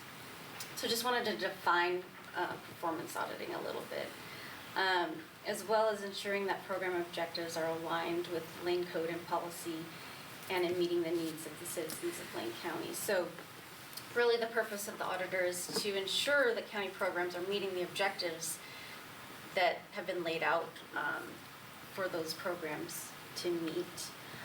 But at the same time, the performance auditor also does look at efficiency as well, because I believe that in order to effectively, reach those outcomes, you also need to be efficient in reaching those outcomes as well. The auditor looks for risk, and with an objective review and analysis of evidence, can make recommendations for improvement and for reducing risk as it relates, again, to the county program meeting its objectives.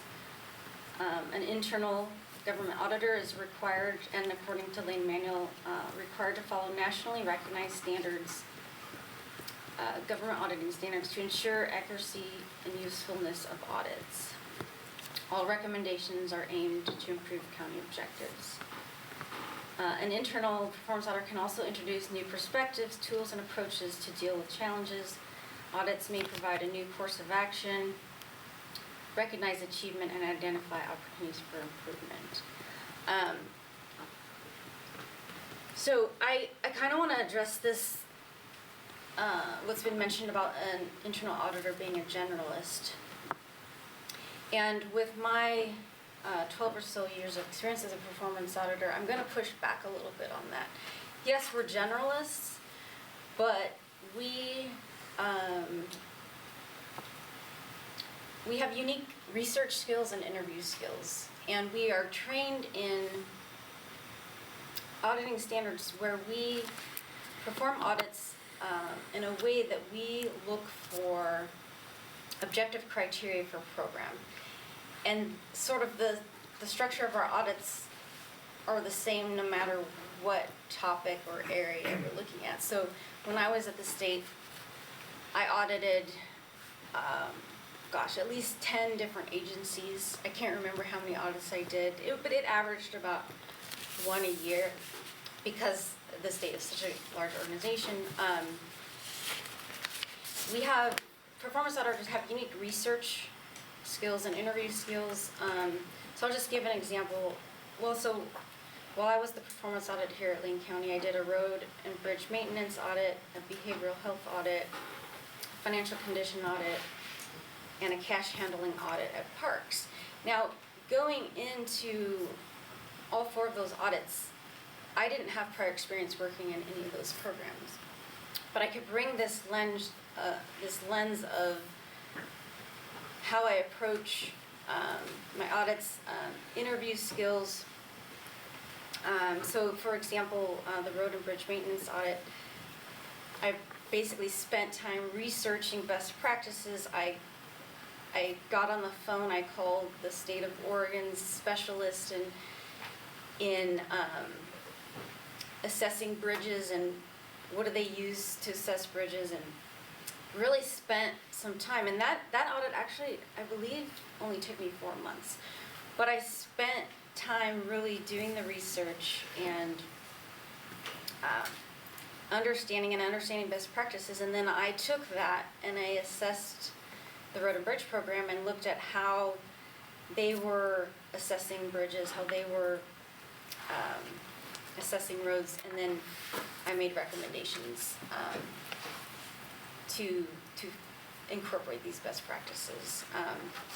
I also reviewed the condition of the roads and reported on that, so it was also an informational audit. So that just gives an example. Definitely, and when I was here in the 2-year audit plan that I helped develop with the board, there was an information system audit on that audit plan, and definitely had I continued in the position, that would have been one of the audits that I would have recommended to be contracted out to a specialist. So there are times when an auditor recognizes their limitations in particular topics and can assess them and contract out. So I think too, so definitely like looking at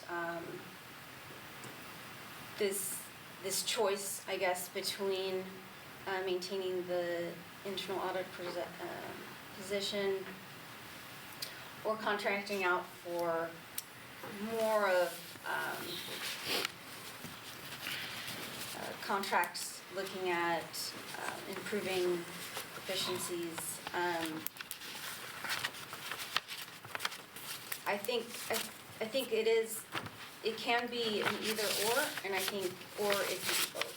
So I just wanted to suggest that. And I'll quit talking for now. I think if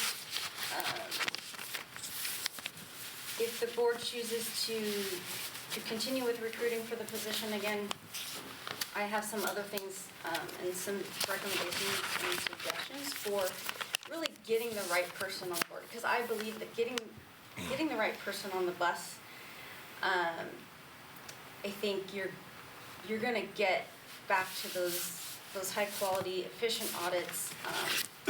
Audits should be efficient. I mean, that was my philosophy.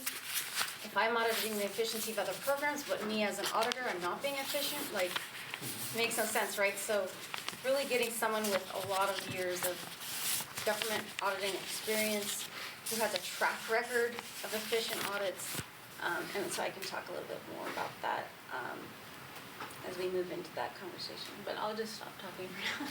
Well, you said administrative oversight. Let's just remember that. So thank you. Oh, yeah. Yes. I'm Dennis Hitchmans. I know you from before you were elected, but I can't place where. I don't know if I hope you don't ever place where, or it was okay.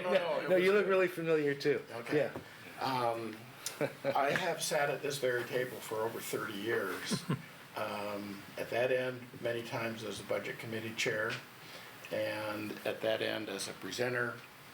And my time at this table kind of started when the Juvenile Justice Center bond was passed. The county asked me to lead the task force to develop the grounds and the overall plan for the property. Not so much the specific building, but the concept of a Juvenile Justice Center. So I've been around a while. So I bring that history of working for Lane County at one time in the sheriff's office, and then roughly 30 years since, to my comments. And my number one focus has been throughout is that Lane County hasn't always enjoyed the reputation and the support in the community that it's getting now. And there are many reasons for that, and I want to continue to see that happens. Very positive public opinion, very positive governments, very stay out of the paper as much as we can in many respects. I believe, having been on the audit committee since before there was an audit committee, working with Commissioner Farr and some others to establish the process. I believe the number one priority to any audit function is the approach, and that is, I'm here to help. Shanda personified that, because if you go to a department director and say, gotcha, I do this better than you, I'm here to get you. Everybody in the organization is going to clam up within about 5 minutes, and we will get nowhere. So that's the first thing. We have to have that I'm here to help mentality. I will also say that we spent $295,533 on Dr. Career, and that was a monumental mistake. And I was chair during part of that, and I take full responsibility for the committee's lack of guidance, lack of foresight. We had Shanda, we had a recruitment, couldn't find anybody. Dr. Kerr comes along, he's the shiny object that just we all got attracted to, but we made a monumental mistake. It wasn't another Shanda, which is what the organization needs. So I say that you, the board, the county, the taxpayer has spent $295,000 training the committee, training the county in the operation of a performance auditor.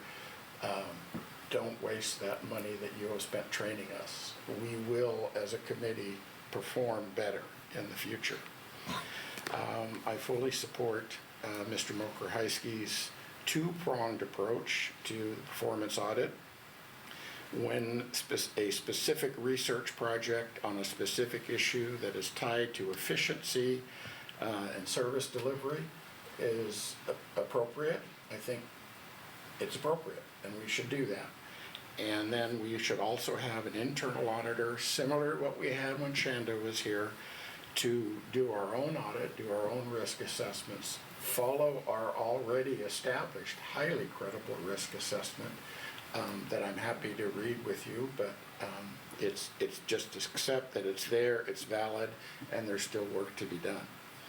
And then the other thing the committee and the auditor can do will then accept those RFP audits and shepherd them through time, because they get done, they get looked at, there's a lot of discussion, and oh boy, and then they sit on the shelf. So we need somebody internally to pick them off the shelf and say, hey, what about this?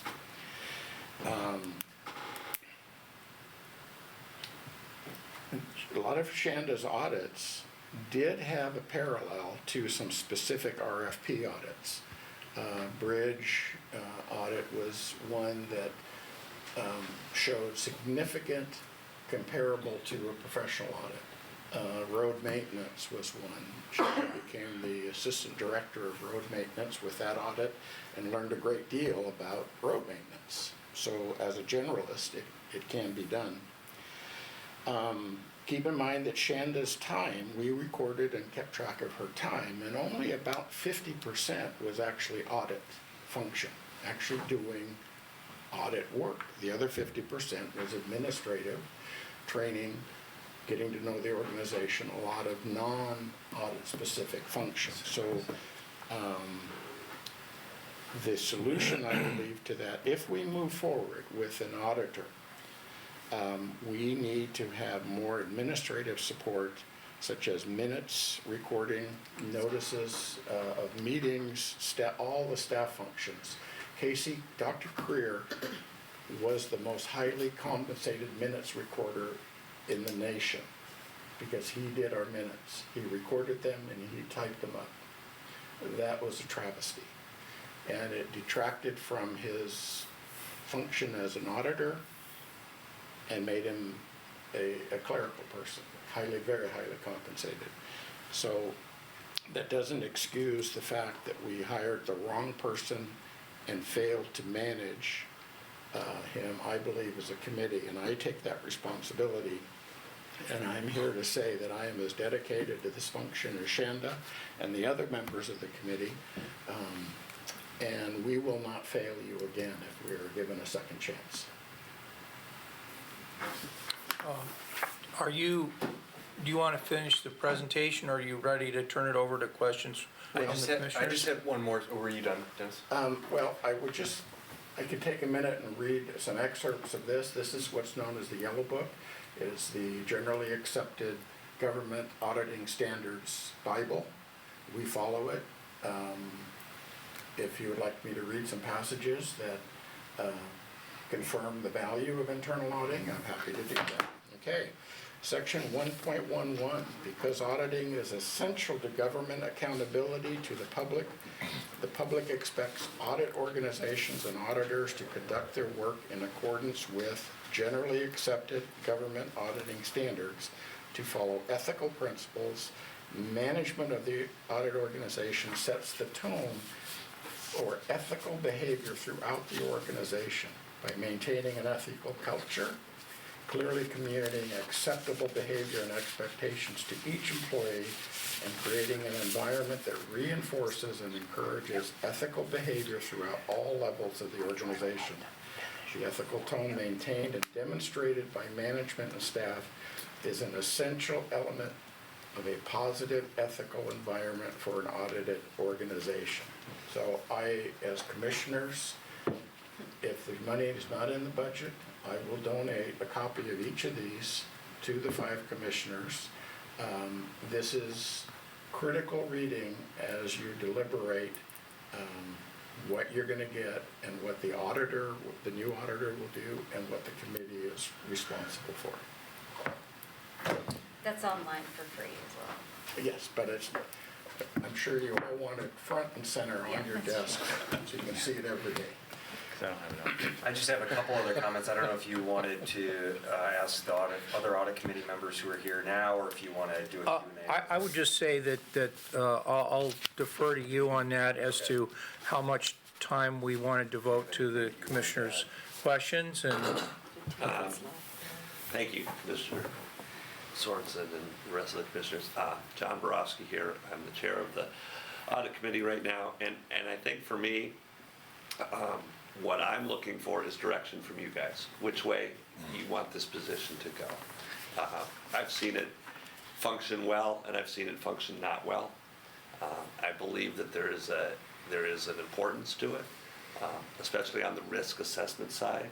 You know, if you're just picking out departments and saying, I'd like to have, you know, better performance out of this department, and you can bring in a specialist to do that, that's all well and good. But as an organization, I think that keeping tabs of the risk at the organization as a whole is an important thing. I think some of the commissioners who were here years ago saw the examples of that, and how that not looking at the risks can lead to troubles.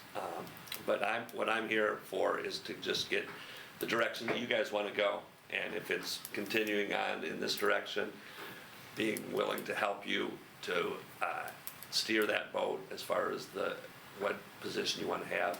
If it's going away from that, I'm not even sure whether or not our committee is necessary, because when I signed on to the position, I felt it was to ensure the independence of the auditor. That was the main kind of thing, that the staff wasn't stepping on the auditor's toes or not giving them the access that they needed, and being able to convey that to you as a board of commissioners. And so if you want to change it, that's fine, but we're looking for direction from you, and it's a tough coin flip here, I think. But we'll go with whatever direction you want, and if you need more input, I think you could feel free to reach out to us on an individual basis, you know, where we can have more time than a 45 or 1 hour work session. That's all I have to say. Matt Snyder, I was appointed to the audit committee in September of 2019, so the shortest tenured member so far. I don't disagree with my fellow committee members or the administrator on anything that they've said. I think that there should be independent audit oversight at the county. I think that person should report directly to the board. And I agree with the administrator that there needs to be more administrative oversight from the county management. And I would like to say something as a board member, as a committee member, thank you. Just from my perspective, what Ms. Miller said really wrapped things up really very nicely. In that the statement I made about the last two performance auditors, they reported solely to the board, and so it was the board's responsibility to receive their reports and to give them day-to-day guidance. Prior to that, that was not the case. With Ms. Miller, she did a superb job of handling her office because she had a depth of experience when she came to the job. Before we hired Dr. Creer, we offered a job to a person who had the same background as Ms. Miller, but because we didn't pay enough to have them move here from Salem, they refused the job, and we went out for a second search. The second search gave us somebody who had really no experience in auditing, but a great resume. That is to say, they came in with a PhD, and the PhD was in auditing, and they had a little bit of intern experience as auditors in different. Dr. Creer had experience with the state of Texas and the state of Colorado, but didn't have the background that Ms. Miller had. So we experienced, through lack of day-to-day supervision by the board, which we didn't provide, we experienced a little bit of a job creep and ended up spending a great deal of money on a single audit. Whereas Ms. Miller's performance on the job produced a number of timely, functional, and well-received audits that produce results. We have two different sets of history there. When we had the initial discussion to hire an auditor, we had a very unstable condition in the county government. We had an administrator who subsequently was fired, and there were a lot of questions that came up on a day-to-day basis. And as a new county commissioner, I said, what's going to come next? And somebody took that to mean that we need to figure out what's going to come next and head it up before we get there. And that was why the initial discussion came to hire this type of performance auditor and not the contracted type that we had before.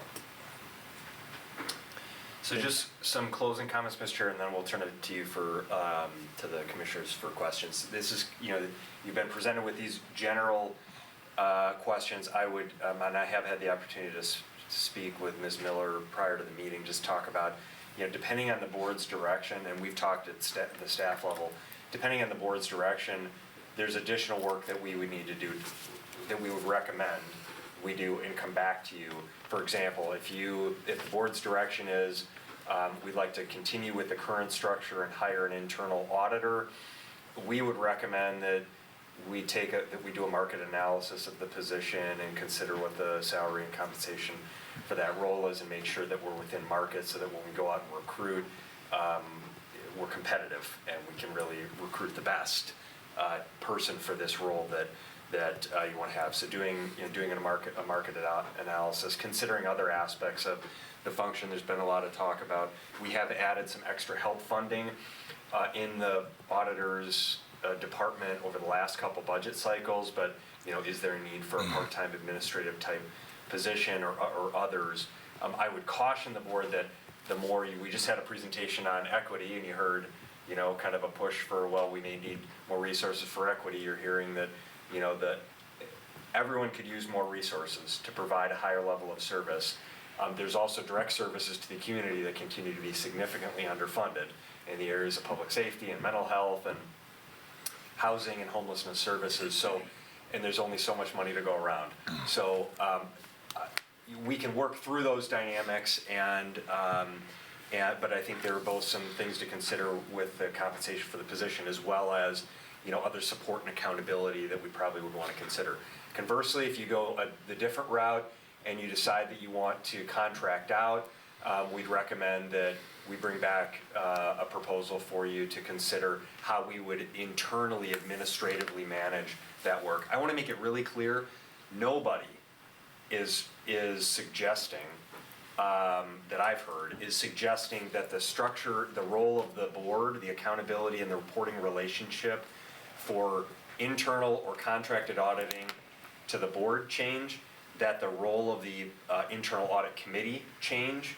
That those, I think everyone believes that those structures make sense, having that accountability, that transparency, that oversight for the function of the audit in the organization and the check on the organization is an important one. So no one is suggesting that those relationships change. You're being presented, and again, we really attempted to not advocate a position, but to say, now's the best time to have this conversation before we just charge forward and do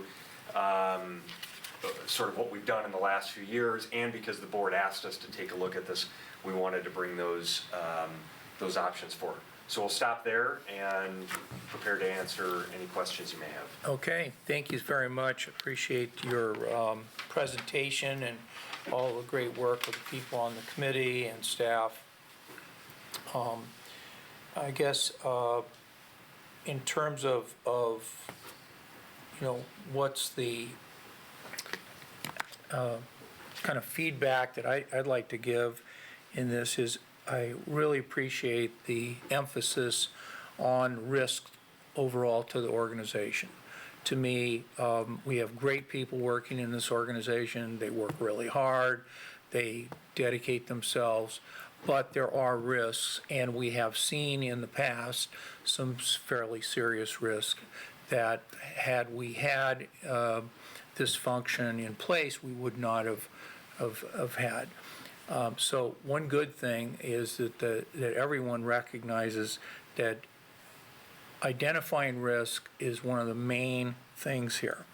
I'd like to say that, to me, having the performance auditor reporting to the board, having a competitive market assessment of what the competitive salary would be, because it is not just Dr. Career, it's several other people that have left because of, and as Commissioner Farr pointed out, when the board, not the committee, you said you take full responsibility. Well, guess what?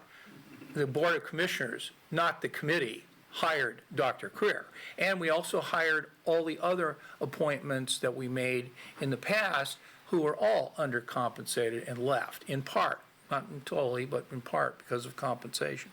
So I really appreciate that. I also appreciate your recognition that a performance auditor in one room in the Lane County Courthouse who reports in part to the committee as well as to the board and is taking notes and is doing all this other stuff. They met, all of them that I'm aware of, met with hundreds of county employees before they ever set foot into an audit. So in addition to receiving that one audit, we also had a performance auditor that went around and met with hundreds of county employees to get their feet on the ground. So I think clerical, market analysis, and then I might want to suggest a reform here. The Board of Commissioners will make the decision, in my view, on who the performance auditor is. But we did not involve you guys much in that, did we? No. And so, Dennis, you said, well, we take full responsibility. I don't think you can take much responsibility for who the Board of Commissioners appoints. Now, we can all take credit for Shanda, right? So everybody should take credit. Even the new commissioners that didn't vote for her can take credit for. I've taken credit for her multiple times. See, there you go. See, so we are fortunate to have a wonderful state system of auditing in our Secretary of State's office, which led to the appointment of Ms. Miller in that organization, and then they sent it. So one thing I'll consider is, in the next round, is involving the committee in the interview process so that the people like John and, I'm sorry, I forgot your name. Matt, the people that are on the committee that are dealing with, who the actual person in the meetings, maybe you should have a role in the hiring. Well, we did. Okay. Dr. Career. We did not with Shanda, was hired directly by the board as the initial one. We did interview both rounds. The committee interviewed candidates and made a recommendation to the board. Well, maybe then that we should maybe do that together rather than just separately as a way. And my point is, I would like to engage the committee more in the full process, which includes picking the director. I don't want to give up the opportunity of the board to pick the person, but I do think that greater involvement by the committee. And then last but not least, I think we need to be much more aggressive about the part of this whole discussion that goes to the use of specialized audits by outside people. You know, having an either or, whether you either have internal and everything's done by this one person, which seems odd because the organization's so large, or you have nobody sort of minding the store, watching for the big risk issues, that continuum is not a good one. I think you need to recognize that there are going to be specialized needs and that money needs to be found in the budget to both accommodate the specialized needs, the performance auditor salary, and whatever additional help the committee needs, not the performance auditor, but the committee needs in helping to have a greater oversight. And I know that the committee members serve as volunteers. I guess only Commissioner Farr is the only person paid by the county to be there, but basically it's a volunteer group, right? And so I don't want to say that we should have more meetings for you, but I would say I'm kind of implying that there would be greater oversight. And I don't know how you would do that. I think that we would have maybe another set of problems if we overdid it. But I'll just say I really appreciate this thorough look into it and also the frank discussion we're having today. And I know Commissioner Buck wanted to be recognized, and then Commissioner Bozovich. So I have just a couple of questions here to clarify, since we're having this discussion between an internal kind of risk auditor versus a performance auditor. And my first reaction is, well, what do we need? And not just, well, we need both. What I'm asking is, what's the laundry list of audits we have in queue, and which one in which category are they, and which ones are the most timely? And given that, you know, if we go the route and re-interview for a new position, that's going to take a lot of time. Which ones can we start getting done with an external auditor that are specific to performance or specific to a department that a specific auditor would know and have history and knowledge and could do that work? Because it feels like we're up here talking about what we need without the data below as to, well, we have 5 specific audits, but we have, 10 internal risk audits that we need to have happen, and I don't necessarily have those data points for me to make a better decision.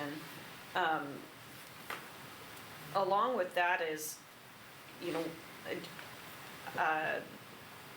it sounds like a generalist needs to do, a part of the job is to research the department in which you're doing an audit on, because you need to learn about that department. So you're comparing the time and cost of that to perhaps hiring an auditor that already has that specific background and expertise, and which means that maybe you're hiring them because it takes less time and they can produce it faster depending on when we need it and why we need it.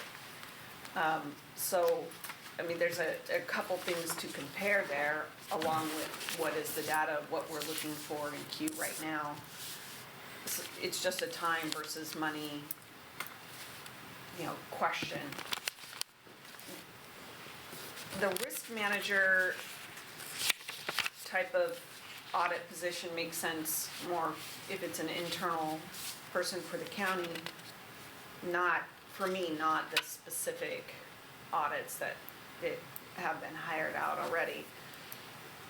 But when we're talking about, hey, if we do that, if we go towards that, we need more administrative oversight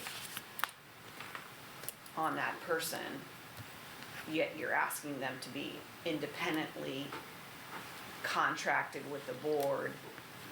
It feels like you want to have it both ways, and I don't see how you can do that. You can't have it both ways. You need to be able to give them the freedom to do the audit,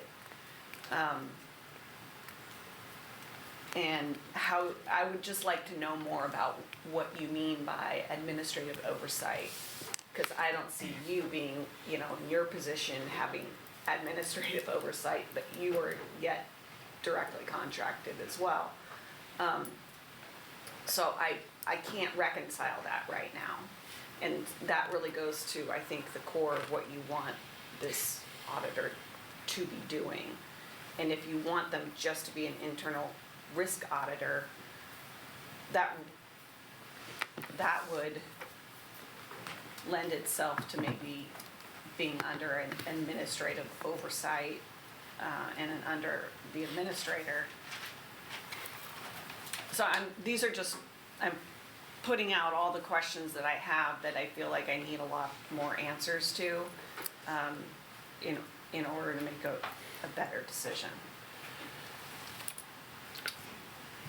There is, I would suggest staff, there is a county performance auditor enterprise-wide risk assessment, risk score document that has easily a couple dozen that are above 90% cumulative risk score.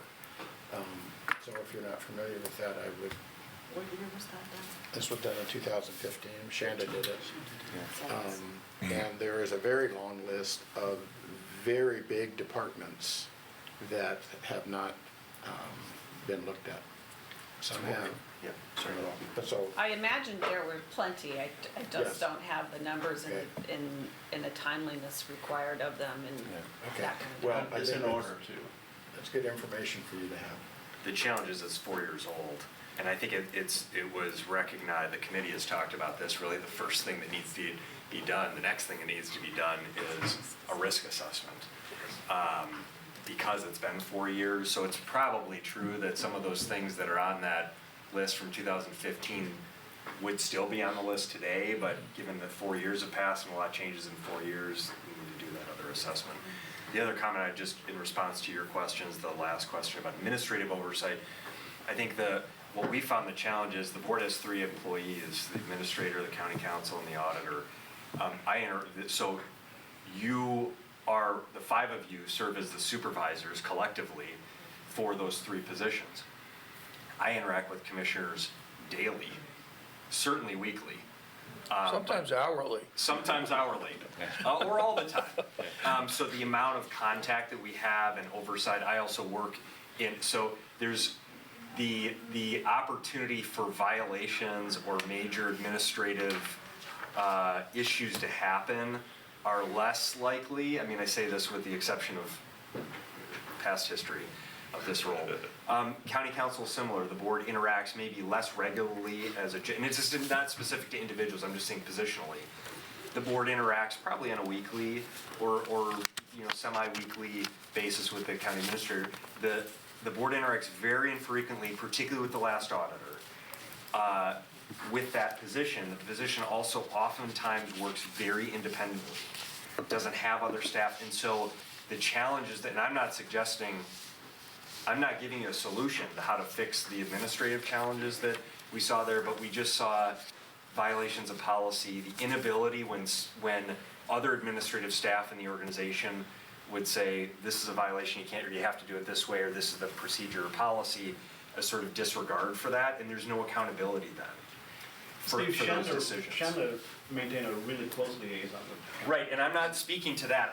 All I'm doing is sharing with you a reality because nobody wants to, I don't think anyone wants to revisit the challenges that we saw with the last round. And so we're just calling those out to your attention so that if the direction is let's go back and fill this position with some adjustments, that we're fixing that problem so it doesn't recur again. The reality is I and no one else in the organization other than the commissioners really has any oversight of that, but you have a lot of responsibilities and you're not coming in contact with that position on a regular basis, maybe a couple times a year.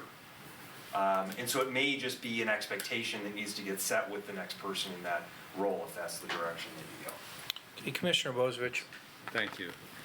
So first, let me say that as Shanda told me that she's coming off her sabbatical and was willing to be our auditor, I'd be fine with. Is that news of today's meeting? Going with an internal auditor that reports directly to the board. so. As of 90 minutes ago, no. Yeah. But yes, but I'm just say, I want to put that out there. First, I want to note that the performance auditor isn't the only place where we address risk in our organization. County council is a significant place we address risk. And our current county council and the staff he's brought on has made a huge change in our risk profile. You two probably can't appreciate that as much as Pat and I can, and I can in particular. Managing agree with that, too. Managing within the law and all the other things that they've done, and Lisa and everything else that's gone on for risk management, there has been, the auditor is not the only place where risk gets, and in every department, I imagine, there's somebody, people are paying attention to risk. What I want to note is two different things about this.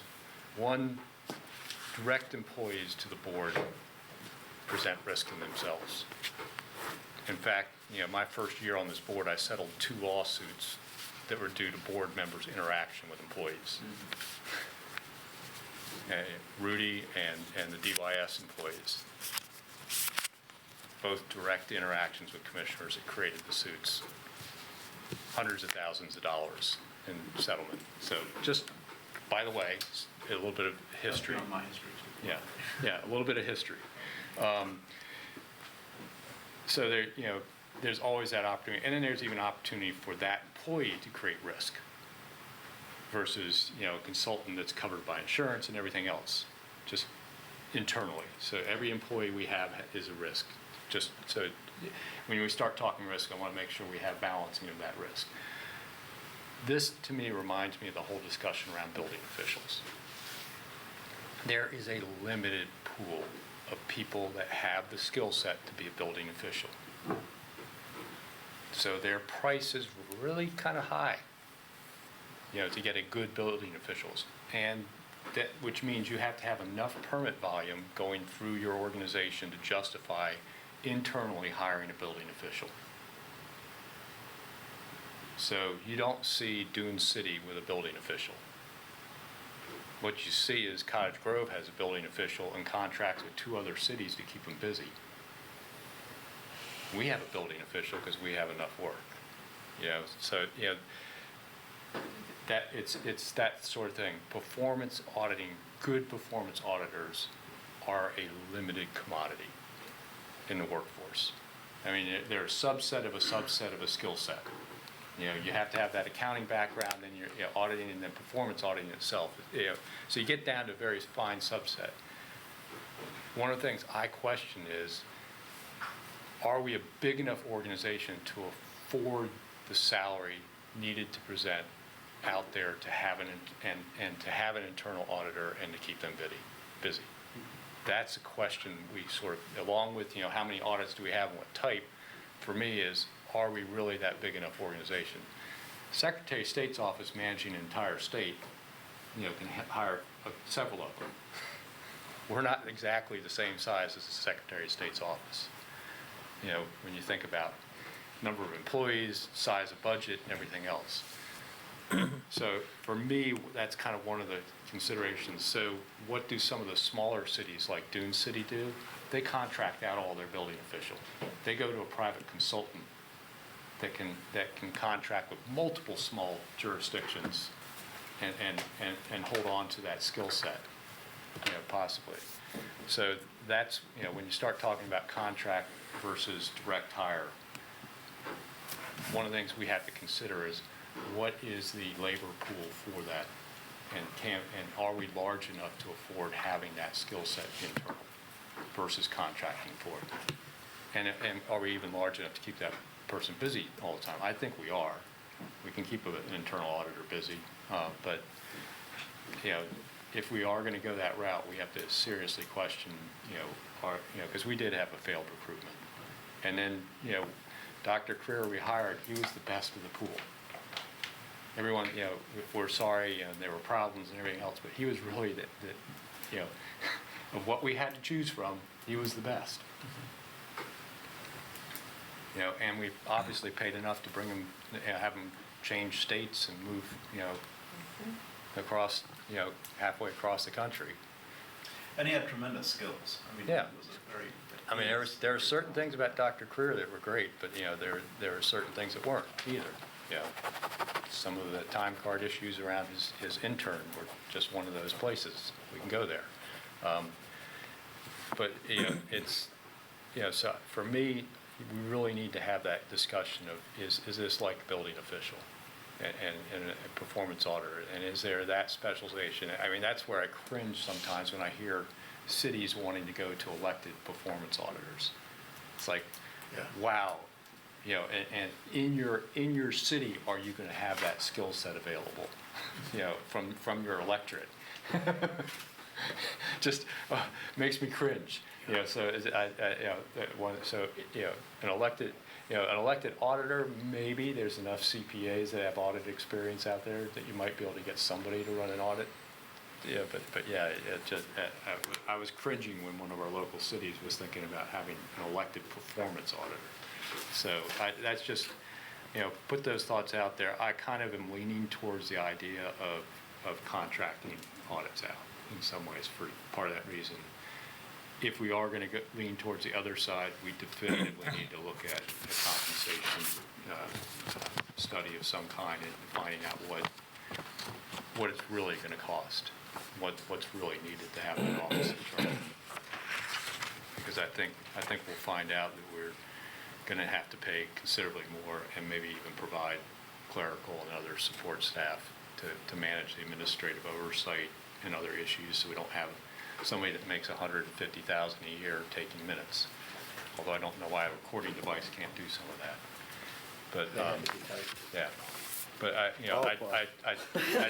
do think it's an important piece of helping us drive, you know, being a high performing organization and controlling our risk at the same time.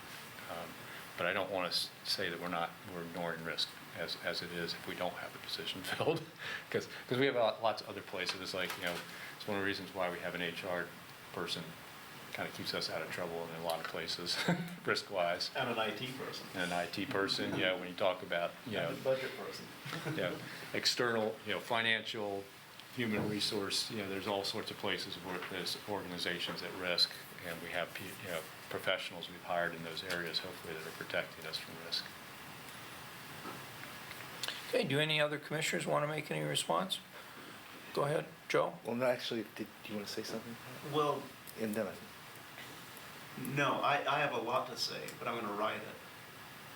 Because I have a pretty clear view of what I'd like to see from this point forward, but I think I'll write it and we can discuss it that way. Well, I will look forward to reading it because I don't have as much to say.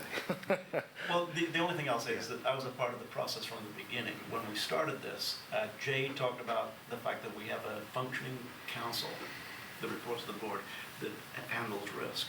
Well, 7 years ago, we weren't quite there. And when we decided that we needed a performance audit, we did not have the stability that we enjoy today. It was a stable organization, our county council, but it wasn't the way it is today. And I can say the same thing, obviously, about the office of the county administrator. We didn't have a stable office of the county administrator then, and we do today.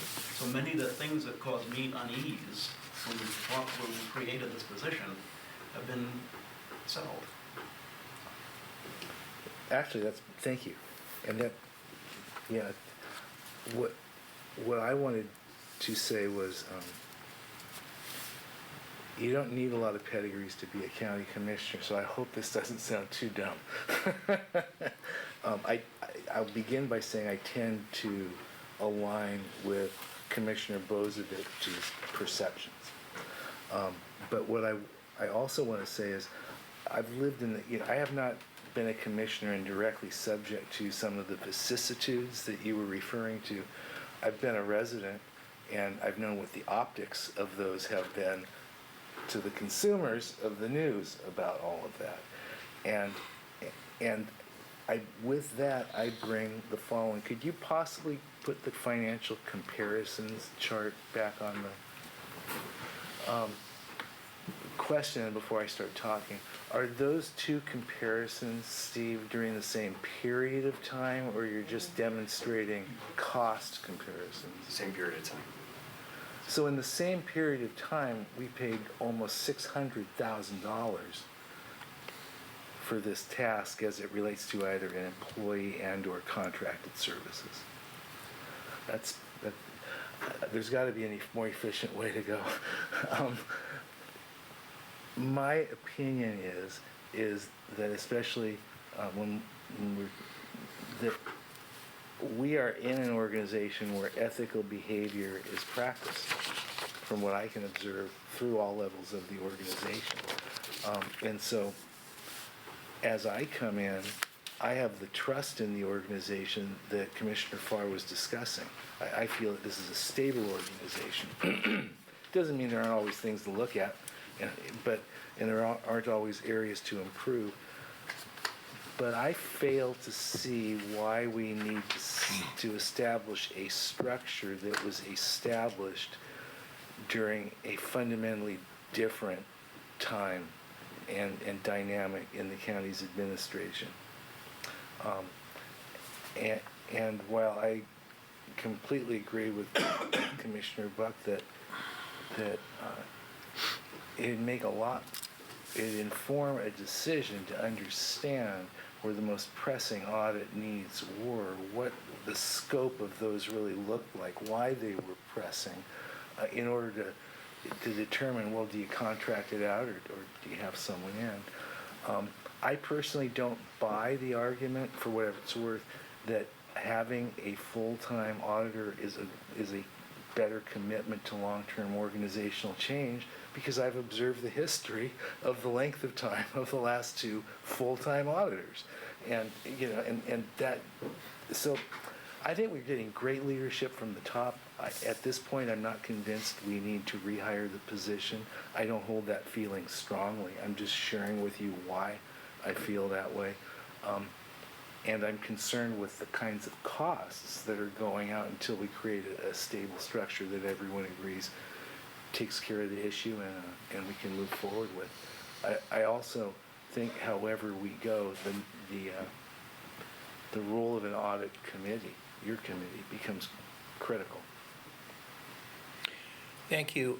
One thing I'll add is that the letter that the board received from the Association of Local Government Auditors said that some of the members of their organization included county auditors in Clackamas, Deschutes, Jackson, Multnomah, and Washington counties. And I just note that those are 4 of the 5 comparator counties that we often use around here, so that we don't compare ourselves to Lake County, we don't compare ourselves to Multnomah County. One's too big, one's too small, but we try to find a comparator county group, and only Marion County is the only one of the comparators that are not listed as having members of this association. So in terms of whatever the committee's going to do after today, and taking into consideration the full discussion we've had, I'd like you to also look at what other counties are doing, so that when we next get together to talk about all this, we have an idea of what they're doing. Some of them appoint their auditors through their administration, some appoint them by their governing boards, and I can't remember which is which. So, Dennis, would you like to make any other comments, or Steve, before we conclude? Or we've had our discussion, we can obviously have more discussion. I think I would just, to Commissioner Burney's comment, I wanted to clarify some things on here, that these were 2 separate processes, right? We've had an auditor position that's been, a couple auditors in the last few years that have been working on that track. And this process, and this came up at the audit committee about, well, what were these 3 other audits and why wasn't that true? In this, I'm just saying that I think this was the point we were trying to articulate, that maybe I didn't do a very effective job of articulating to you, is the need for this body of work, this cost, and sorry, John, and these audits was really because we said we need to identify improvements in certain internal, it was driven by budget, and looking at our budget and saying, let's focus on internal services. How do we improve these internal services, create more efficiencies, be more cost effective, drive performance improvement in the organization? And because that wasn't happening, because the focus of the auditor is on risk mitigation, the attention is typically where are the areas of greatest risk and how do we evaluate that risk, mitigate that risk, improve in those areas where there's a lot of risk. So they're just two different, so I just wanted to make that clarification that these were really pursued with an eye towards, not that, well, I mean, the cash handling is probably the exception there, that we had identified a challenge, but in facilities and fleet, a few years ago we did an audit and we continue to implement from next level in technology a number of sort of systematic changes and improvements in technology services because we saw a void there. And I just wanted, hopefully that's helpful in clarifying No, thank you. I a didn't different direction. And then I would just say, I'm not sure what we heard. So I heard a lot of different opinions, which is not surprising because at the audit committee, there were different opinions as well. It's not an easy, I think everybody wants both of this. Everyone we want an internal auditor that mitigates risk and has a check on the organization, and we want to pursue performance enhancements in the organization. But we would like some sort of direction to be able to come back to you with more information. Okay. So you get us with that'd be great. Commissioner Buck, and then you. Dennis. Dennis, sorry. He does it to us too. Yeah, I do that too. I don't feel. I wanted to add, a sentence I said on the main board when we talked about this last time. I do have concern that if we hire an internal auditor, that we don't get the same kind of third-party independent audit because they're paid by the county and in some ways can be seen as having a dog in the fight. That concerns me a bit, and I don't know how an internal performance auditor, how you separate that in some ways. So in my mind, I've always felt like, even to the general public, having a third-party auditor view what you're doing has a little bit of additional credibility. That may not be the case in every particular kind of audit, but I feel it has some value, some additional value. It may come at cost, but it has additional value. I think knowing the difference between the cost of an internal auditor versus the costs of contractual auditors for the types of audits that we actually need to get through would be an important piece of information in addition to the questions I had earlier. And my final thought was, I don't necessarily feel like there is no value in having an audit committee if we go to contractual audits, because I think your committee is still getting an eye on what we need. Should we hire, how are we gonna go about hiring if it turns out to be an independent auditor? And making sure that those are getting checked off and being implemented if any changes or any findings are found in those audits, and making sure that we are being held accountable for implementing the needed changes or findings in each of those independent audits. So I just want you to have that feedback that I don't think either way that we go changes the value of the committee to us as an organization. Okay, Dennis, and then Shanda. Okay. I think we've said the word risk a lot, and I think that's applicable, but not the only application here.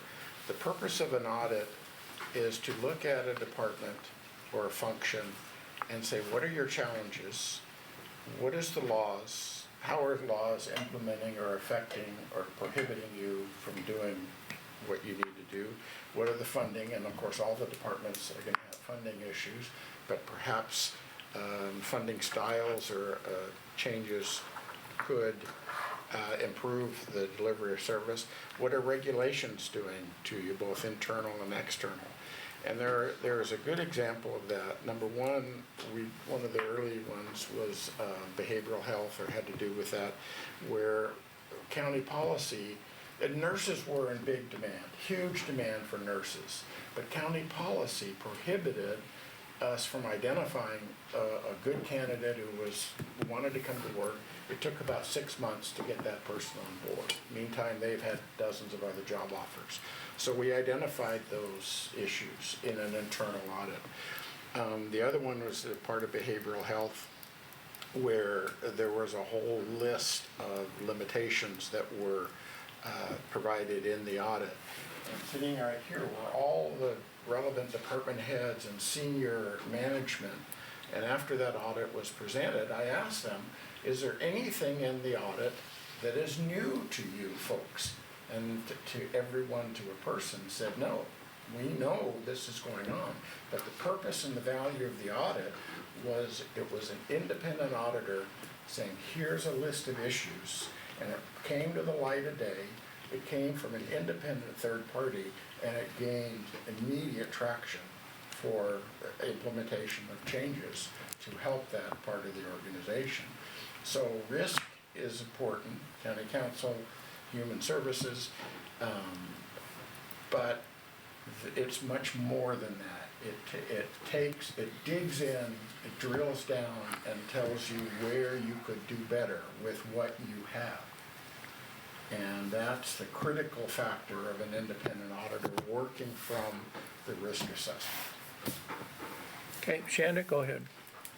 Yeah, in listening to the commissioners' discussion, some questions and clarifications have come up that I'd like to speak to.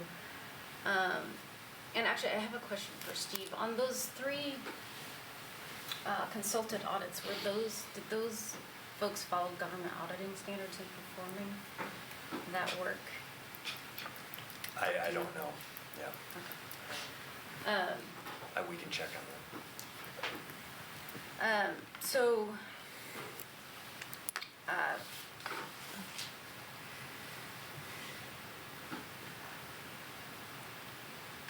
So regarding the independence of the internal audit function, addressing your concern, Heather Beck, about the person is an employee of the county, and so they're not necessarily an external auditor, third-party auditor, but with government auditing standards, they're required to be objective and independent, look at the evidence, and provide the facts. So, and those auditing standards are pretty stringent, and if you get someone who has a lot of experience, if you bring someone in with a lot of experience in performing government performance audits, I believe you will get that objective perspective like a third-party auditor. And the fact that the auditor reports to the board creates some of that independence. I wanted to speak to the cost of the last audit. I think that moving forward, you can, if you maintain the internal audit position, if you hire the right person with the right qualifications, and I would suggest at least 5 years of experience in government auditing. I don't know that that's in the Lane manual, but I would recommend that. You're gonna get someone who's gonna be able to average 3 audits a year, and the cost of those audits will go down. I think this is just maybe a failure in recruitment, and I would say that if you did recruit for the next internal auditor and the audit committee being part of that process, if nobody in the pool of candidates, and I wasn't on the committee during the last round of recruitment, but if there is nobody in that pool that I believe would be the right fit, I would not recommend anybody for the hire, so I'll just say that. And then also in terms of like the compensation, I did my own sort of back of the envelope assessment. I looked at the other comparable Oregon counties, not the Multnomas and whatnot, but other county auditors in Oregon where it's either just one person or they have, I think there's most comparables it is just one auditor, Deschutes, Clackamas. Jackson County has 3. But anyway, looking at the salary there, and then also looking at, I believe there can be a big pool of government auditors in Oregon, and that pool will more likely come from the Audits Division. I jokingly call it the University of Audits Division, Oregon Audits Division, because they really train from entry level up. They train our auditors in Oregon. There's also a lot of performance auditors in Washington and California that you could probably pull from.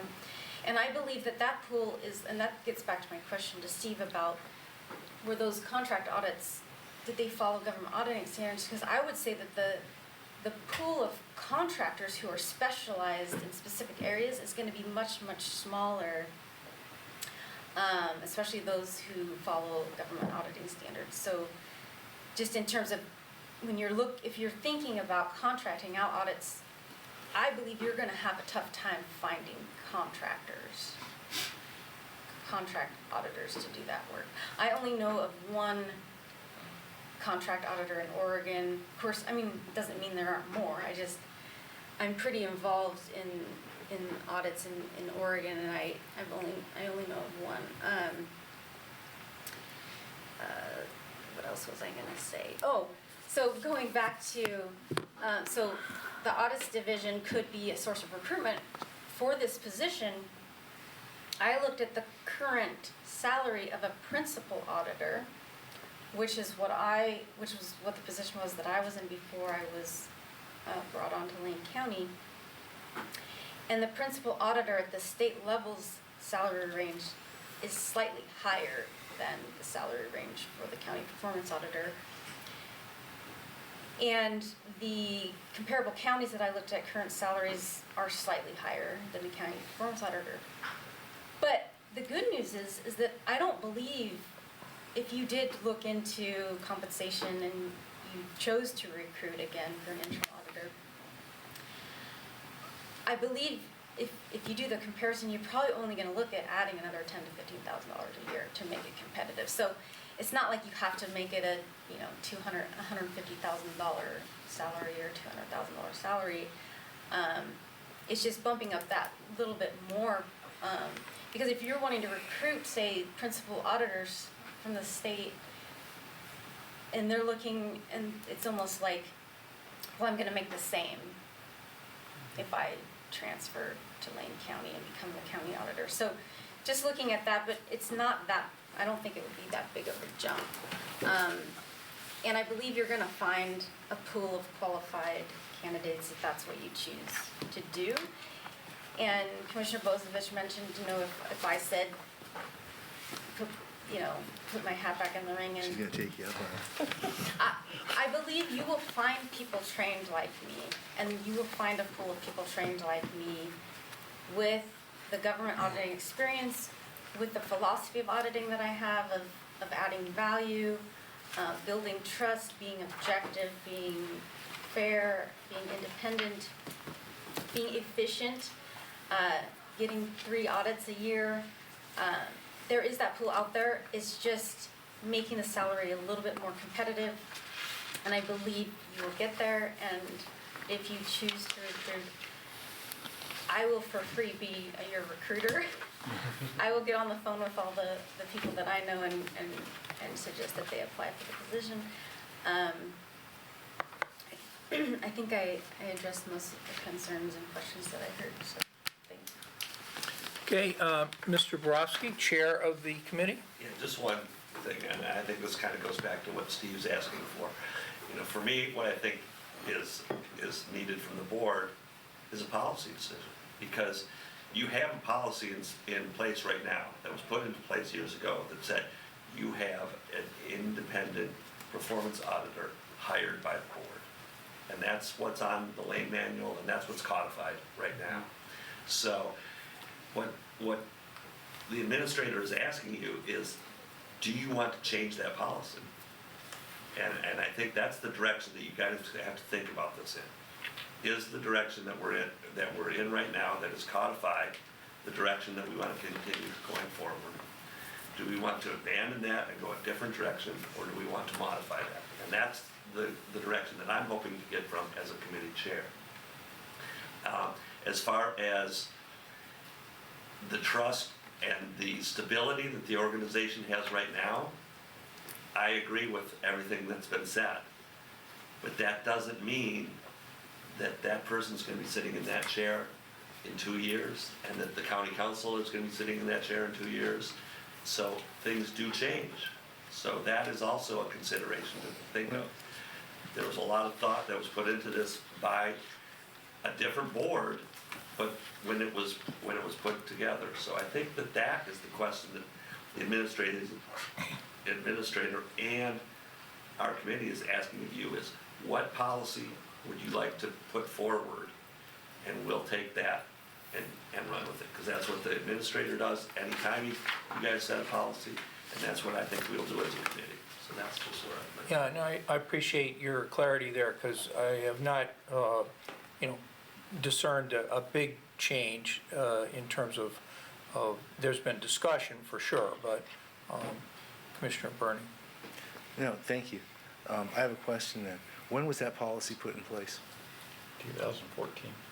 So that policy, It's codified in 15, yeah. so it was codified specifically under the circumstances Yes. that we were discussing. And since it's been codified for 4 years, it sounds to me like, even though it's there, sometimes it's been filled and sometimes it hasn't. Right. To me, that doesn't require a policy change. I'm trying to be as direct as I can. I want to learn and understand what we need to do as it relates to the subject. And I don't even pretend to be an expert here. But responding directly to you, I don't hear a need for a policy change given the differing ways that policy has been implemented since it's been on the books and the reason why it was put on the books. Hey, Shanda? Well, one of the changes that was made was that the lane code was changed in 2015.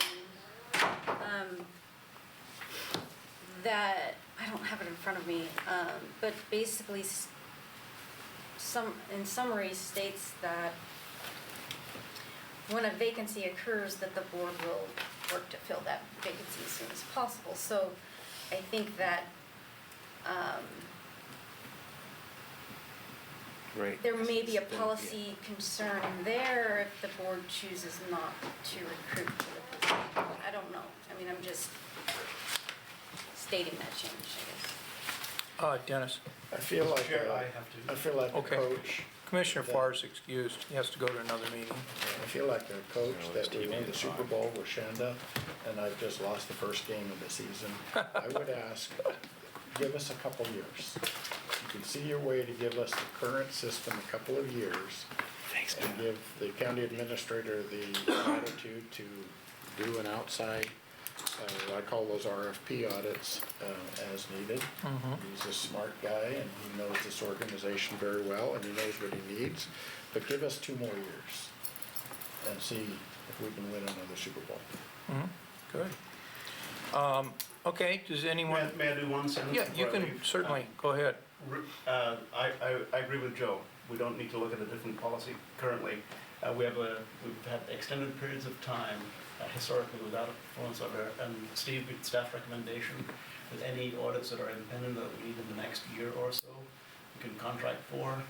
In the meantime, this board needs to take a closer look at the function of this office. We can't make a decision today. I think it's going to take some time for us to really answer Heather's question, what do we need? Answer Jay's question, what can we afford? It was what I wrote down as Jay's basic question, and answer Pete's question Joe's question as to who do we trust? Where has the trust changed in the organization? at the same time, remembering what John says all along is that this guy's not always going to be sitting there, this lady's not always going to be sitting there. And, Oh, no, we've signed lifetime contracts. I apologize, I have an emergency and what time's here? Okay, so would you like to continue this discussion, or do you think we did set this up for 90 minutes? I think we're over that time now. Chair?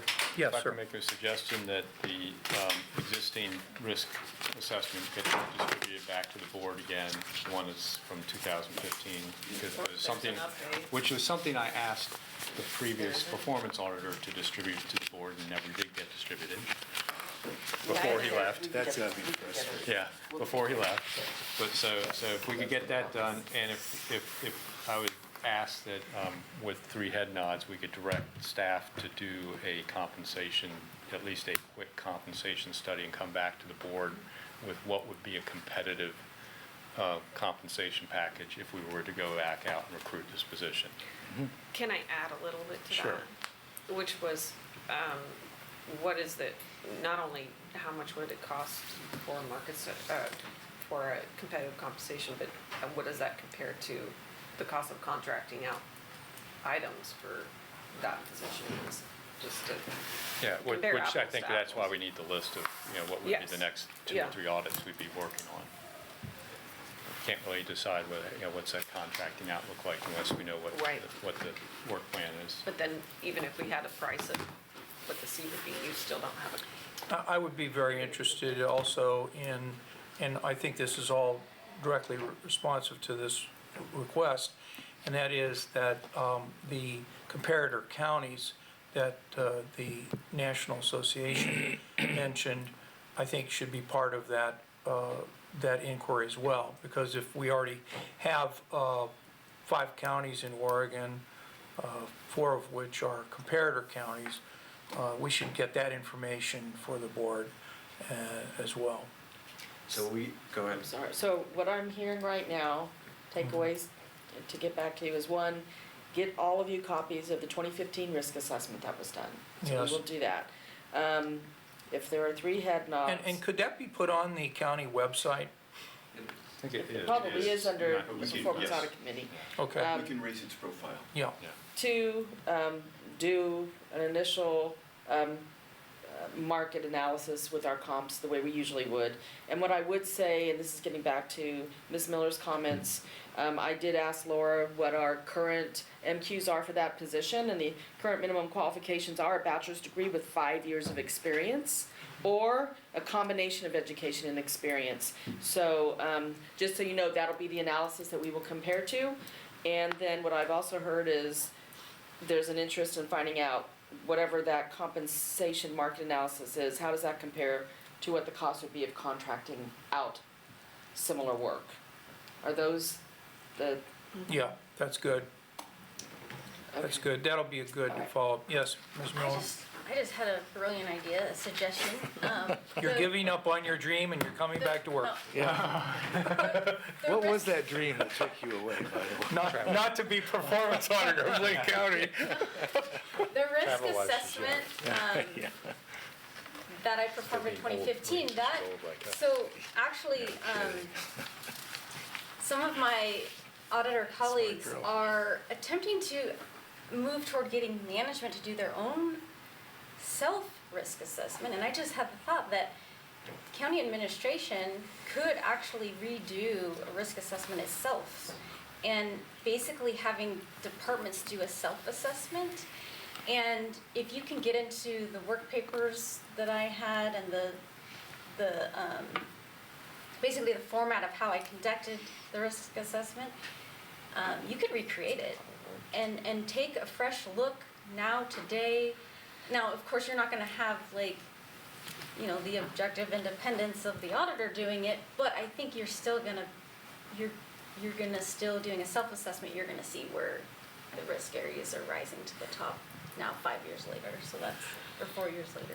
So I that's- would say, yeah, with all respect, I'd say I don't want to start playing auditor.